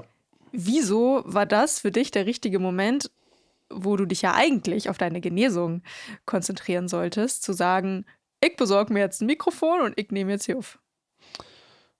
Der Gedanke in der Therapie, weißt du, dieses die ganze Zeit keine Musik machen, das hat ja vorher hat das ja stattgefunden, so regelmäßig halt, ne? Also Shoutouts an DeLorean und Danny, so, die regelmäßig mich erduldet haben auf meinem Turn. Das war halt irgendwann schwer, so, weißt du? Und es hat sich so eine Angst entwickelt auch. Oh mein Gott, was ist, wenn ich das gar nicht kann? So, ich muss das jetzt ausprobieren. Und ja, dann habe ich halt nebenbei ein anderes Album released, Chorgeist. Habe ich ja dann auch aus der Klinik raus quasi das Release fertig gemacht, hochgeladen auch alles und so drum und dran, was einfach mal beweist, wie lange ich auch in dieser Klinik war. Und dann war es irgendwann so, ich schreibe das jetzt hier, weißt du, weil ich konnte das nicht mehr abwarten. Ich kann jetzt nicht abwarten, bis ich raus bin und dann irgendwann wieder anfangen zu schreiben. Ich hatte so das Gefühl, ich muss das jetzt machen, weil ansonsten mag ich Rap nicht mehr oder so, weißt du, oder ich habe Angst, normal zu werden. Das waren so ganz komische Gedanken, die da in mir stattgefunden haben, die zu mir gesagt haben, ey, ich muss das jetzt hier machen, einfach auch, um mir selbst zu beweisen, dass ich das vor allem hier kann, weil ich habe mir halt so gesagt gehabt, wo könntest du es auf keinen Fall machen? Hier. Also musst du es hier machen, so, weißt du? Und mein Zimmermitbewohner zu dem Zeitpunkt, der hat auch gefühlt, was ich gesagt habe. Und war so, okay, du hast kein Geld, ich kauf dir das jetzt. Der hat halt wirklich, der hat das gekauft, das Mikrofon und die Soundkarte. Was kostet so ein Mikro? Ja, wir haben dieses Mikrofon gekauft für 347 €. Wie kann man dich nicht mögen, dass du das auch weißt? Ich werde die Zahlen nicht vergessen, weißt du, das war ausschlaggebend in dem Moment, weil wir haben auch geguckt, wo es am günstigsten war, bei Thomann. Ja, und dann die Soundkarte, Focusrite, Scarlett Solo, lass mich lügen, 180. Mikrofonständer, so einen kleinen, wie heißt das Ding, Schirm so fürs Mikrofon. Normalerweise unnötig, wenn man mit einem Schuhe aufnimmt, aber ich mache hier immer die Kappe ab und so und drehe es ein bisschen lauter mit so einem Fathead noch davor und so. Ja, also im Großen und Ganzen halt ein Setup von, lass mich lügen, 600 €. Krass, schon eine Menge. Mit Kabel drum und dran. Ich habe auch ein bisschen was dazugegeben, von meinem eigenen Geld, aber da war halt nicht viel gewesen so, weil ich habe halt, ich glaube in der Zeit gab es noch Hartz IV. Ja, klar, gab es noch. Das halt bekommen, ganz normalen Leistungsbezug. Ja. Und dann hatte ich mir das alles da aufgestellt und auf einmal war es so nice, romantisch, so weißt du, auf einmal war so, ja, ich habe es vorher auf dem Handy probiert, einfach nur so Texte zu schreiben. Ich habe nach 5 Minuten aufgehört. Es war so, oh Gott, bist du schlecht. Oh Gott, ist der Beat schlecht. Oh Mann, ich muss hier raus, so. Aber als es dann vor mir stand und ich das so aufgebaut habe, auch innerhalb von, keine Ahnung, 20 Minuten, ich habe alles aufgerissen und hingestellt und Plugins vorher schon runtergeladen, weil ich gesehen habe, das Paket kommt morgen an und so. Und ja, und habe halt schon beim Aufbauen gemerkt, okay, I'm not dead, I'm alive. Du warst ja da aber in dem geschützten Ökosystem. Wie haben das denn deine Betreuer und Ärztinnen so gefunden, dass du dich da in ein neues Delirium stürzt und vielleicht nicht mehr ganz so aufnahmefähig bist für das, was da passiert, weil dein Fokus geschiftet ist auf, ich mache jetzt hier Mucke? Naja gut, man hat natürlich vorher, ohne denen das zu sagen, irgendwie so die Situation abgeklopft, wie man das so finden würde und so weiter und so fort. Rein hypothetisch. Und es wäre von denen sehr gerne beschränkt worden auf einen bestimmten Raum in dem Haus, wo auch ein Schlagzeug war und so. Oh, süßes Musikzimmer. Ja, da gab es ein Musikzimmer tatsächlich. Also das waren nicht die besten Instrumente, aber es war ein Schlagzeug da, es war eine Gitarre da, es war auch sogar ein Schuhmikrofon da. Da will ja auch keiner aufnehmen, sondern einfach ein bisschen klimpern. Es wäre schon cool gewesen auch, ne? Hätte ich es da drin gemacht. Es wäre schon cool gewesen, aber der Raum war übelst kalt und der war zeitlich beschränkt.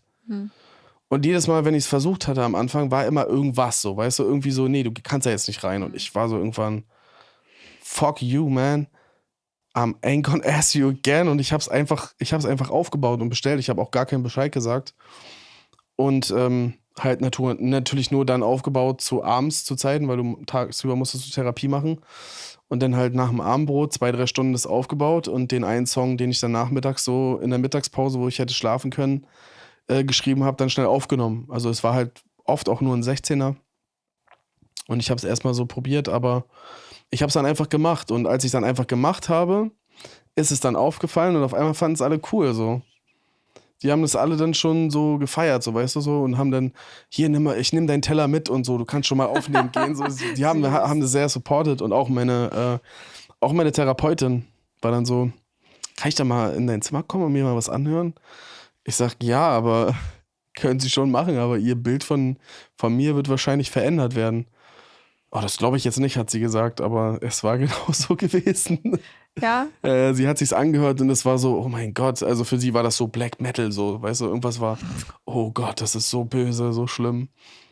Halt auch völlig also eine Frau, die halt auch sich natürlich in eine Psychologie reindenken kann, aber auch gar nicht so an diese Strukturen so reindenken kann, als jemand, der so Psychologie studiert hat, aus einem guten Elternhaus kommt und die konnte das dann so gar nicht so verstehen, aber... Eine Frage, die ich mir natürlich jetzt nicht klemmen kann. Auf den Pressefotos zu Leben auf Null hattest du einen Krankenhauskittel an. Hast du den mitgehen lassen oder haben sie den dir geschenkt? Der hat eine geile Geschichte. Das ist übelst geil, dass du fragst, weil das so ein Mini-Side-Fact behind the scenes ist. Das war, also es hat sich schon ja vor der Therapie rausgestellt, dass ich...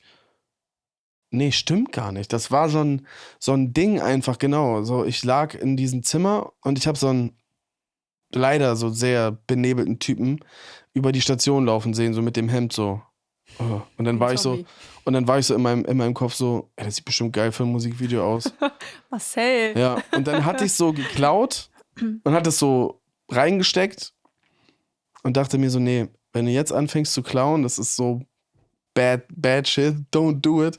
Und dann bin ich zur freundlichsten Schwester gegangen und meinte so, kann ich so ein Krankenhaushemd vielleicht mitnehmen? So, sie so, wofür willst du das haben? Findest du es schick oder was? Ich sag, nee, ich brauche das für ein Musikvideo. Ah, ein Rapper, ne? Genau so war es gewesen. Und sie hat dann durchgewunken. Sie hat mir dann noch ein frisches gebracht, tatsächlich. Geil. Das ist eine witzige Geschichte. Wenn man ja gerade nicht in der Klinik ist und ein Album aufnimmt, nimmt man es ja normalerweise in einem Studio auf. Ja, normalerweise schon, ja. Inwieweit ist für dich die Studiosituation denn entscheidend beim Mucke machen? Also was bedeutet das Studio innerhalb des Arbeitsprozesses für dich? Mittlerweile ist es halt alles geworden, so, ne? Muss ich ganz ehrlich sagen. Also ich komme musikalisch eher her von, ich nehme mich selber auf in irgendeinem Raum, der dafür auch nicht gemacht ist und mache dann das Beste draus. So habe ich das halt alles gelernt und wenigstens auch die Fähigkeit, mich selbst aufzunehmen, was Rapper leider manchmal nicht können. Da lacht er einfach. Ja, ich konnte es auch nicht. Ich musste es, aber ich habe es selbst rausgefunden. Und ja, mittlerweile ist es alles so. Mittlerweile ist es ein Safe Space. So. Man geht in ein Paralleluniversum rein. Und ich könnte ohne das auch nicht so gut. Also ich kann nur produktiv sein, wenn die Möglichkeit zum Aufnehmen nicht immer da ist. Also nicht um mich rum ist. Und ich kann auch nicht mehr da schreiben oder Musik machen, wo ich wohne. Ich krieg das nicht hin, weil da verarbeite ich so schlechte Sachen auch, weißt du? Also es ist leider immer noch nicht so das richtige Zuhause, wo ich mich so richtig wohlfühle, vermutlich deswegen, aber zu Hause kann ich das nicht, deswegen brauche ich unbedingt das Studio. Und umso besser, dass wir es geschafft haben, tatsächlich seit 1.1., die craziest Geschichte überhaupt. Das ganze Jahr 2023 und wirklich das ganze Jahr bin ich morgens aufgestanden, habe mich im Spiegel angeguckt und gesagt, du holst dir ein Studio. Du holst dir ein geiles Studio. Und während das gewesen ist, habe ich schon in dem Studio aufgenommen, wo ich jetzt drin bin. Nur halt noch mit einem anderen Produzenten und nicht wirklich erlaubt auch manchmal leider, glaube ich. Und nichts dafür bezahlt und auch nicht meins so. Und dann am 1.1. ruft mich Nordin an. 15 Uhr oder so. Jo, ich wollte dir vorschlagen, so, wenn du Bock hast, kannst du dich bei uns mit einmieten. Und ich so, Bro, das ist nicht dein Ernst, dass du mir das jetzt hier gerade am 1.1. sagst. Das ist so, da gab es auch nochmal ein Zeichen so von oben so, glaub einfach an etwas und dann wird es auch passieren und da hast du endlich den Beweis so. Es war wunderschön. Und seitdem wir da arbeiten, ist unsere Musik, also Icarus auch. Alleine Icarus, ich weiß nicht, ob ich die Story erzählen darf, aber wir haben da gesessen und er hat in diesem Studio einen Beat gebaut, der so geil ist, dass er geheult hat. Und der Beat ist super böse, also du verstehst, was ich meine? Es ist ein Horrorbeat, so. Also es ist so ein Abstechbeat, aber für ihn dieses Achievement, so laut Musik zu produzieren, in diesem Safe Space, den wir uns so beide geholt haben, beide zusammen bezahlen, so, das ist einfach geil. Ja, bin sehr dankbar dafür an das Hutmacher Entertainment, dass sie uns mit reingelassen haben. Was willst du denn mit deiner Musik noch erreichen? Besser werden, einfach besser werden. Ich würde gerne noch mehr für andere Künstler Texte schreiben. Ich würde sehr gerne auch nebenbei, nicht unbedingt hauptmäßig, aber nebenbei auch mal wieder so in die musikalische Richtung dippen. Ob ich das dann nur mit eigenen Instrumenten machen werde oder zusammen mit einer Band arbeite oder vielleicht nochmal ein anderes Genre ausprobiere oder so, die Tür würde ich mir jetzt offen lassen, aber einfach immer weitermachen, so einfach bessere Musik machen, das konstant beibehalten und die Augen offen halten für neue Sachen. Zum Abschluss. Wenn du dir jetzt einfach mal was wünschen könntest, was wünschst du dir für Escape? Ernste Frage. Ernste Frage. Okay, weil ich, als du für Escape gesagt hast, da hat sich dann ganz schnell die Antwortproblematik in meinem Gehirn geändert. Wieso? Ja, weil ich dachte so, was wünschst du dir für die Welt? Und ich so, oh mein Gott, was für eine große Frage. So. Ja, aber Weltfrieden. für Immer mich, Weltfrieden. Also für mich als Künstler, und das können jetzt Leute bewerten, wie sie wollen, Geld. Ich will Geld so. Ich will Geld, weil ich will mir nicht um Geld Sorgen machen, damit ich Musik machen kann. Ich will Geld. So, ich will einen fetten Vorschuss. Ich will weniger arbeiten, nicht aufhören zu arbeiten. Ich will gar nicht mein ganzes Geld damit reinbekommen. Aber ich würde gerne einmal investieren können in mich selbst, um mich auf irgendein Level zu bringen. Deswegen, ich brauche Geld. So, that's it. Und was wünschst du dir für Marcel? dass Escape Geld bekommt. Full Circle. Aber Geld ist nicht alles, Freunde. Nein, also ihr müsst das so sehen. Ich sag das ganz gerne. Geld ist nicht alles, so. Das stimmt auf jeden Fall, weißt du. Und ich werde es immer so keepen. Aber das Einzige, was mir jetzt gerade hilft, was mir wirklich helfen würde, ist das Geld. Und ich muss das leider so ehrlich sagen, das ist so. Ich finde das auch gar nicht verwerflich. Nee, ich mittlerweile auch nicht mehr. Eine Zeit lang habe ich mich dafür geschämt, aber es ist einfach so, das ist real, weil den Rest bringe ich mit. So, weißt du, ich kann Konzerte, ich kann ein Album, ich weiß, wo ich pressen lasse, ich weiß, wie ich selber ein Shirt mache. Weißt du, ich hab das alles mit. Das Einzige, was ich brauche, ist Geld. Und dann kann ich endlich, und dann bauen wir was Dickes auf. Was Großes. Und dann essen alle. Und dann essen alle. Was ist deine Frage an meinen nächsten Gast? Die Frage, wird er auch ein Musiker sein? Kann ich dir nicht verraten. Kannst du mir nicht verraten. Niemand weiß es. Außer Vanessa Seifert und ich. Und der Gast selber. Ja, ich hatte verschiedene Fragen gehabt, aber inwiefern sich der Künstler inwiefern würde der Künstler sich, oder ja, der Mensch, inwiefern wäre der Mensch bereit, seine eigene Persönlichkeit zu ändern für Erfolg? Das wäre eine Frage, wo die Antwort viel über ihn aussagt. Oder über sie. Oder über sie. Gibt es noch abschließende Worte, die du loswerden möchtest an die Hörenden dieses Podcasts? Ja, it's Cake Boy Season. Es erwartet euch das beste Album, was ich jemals gemacht habe. Kranke Features. Be ready. Es wird crazy.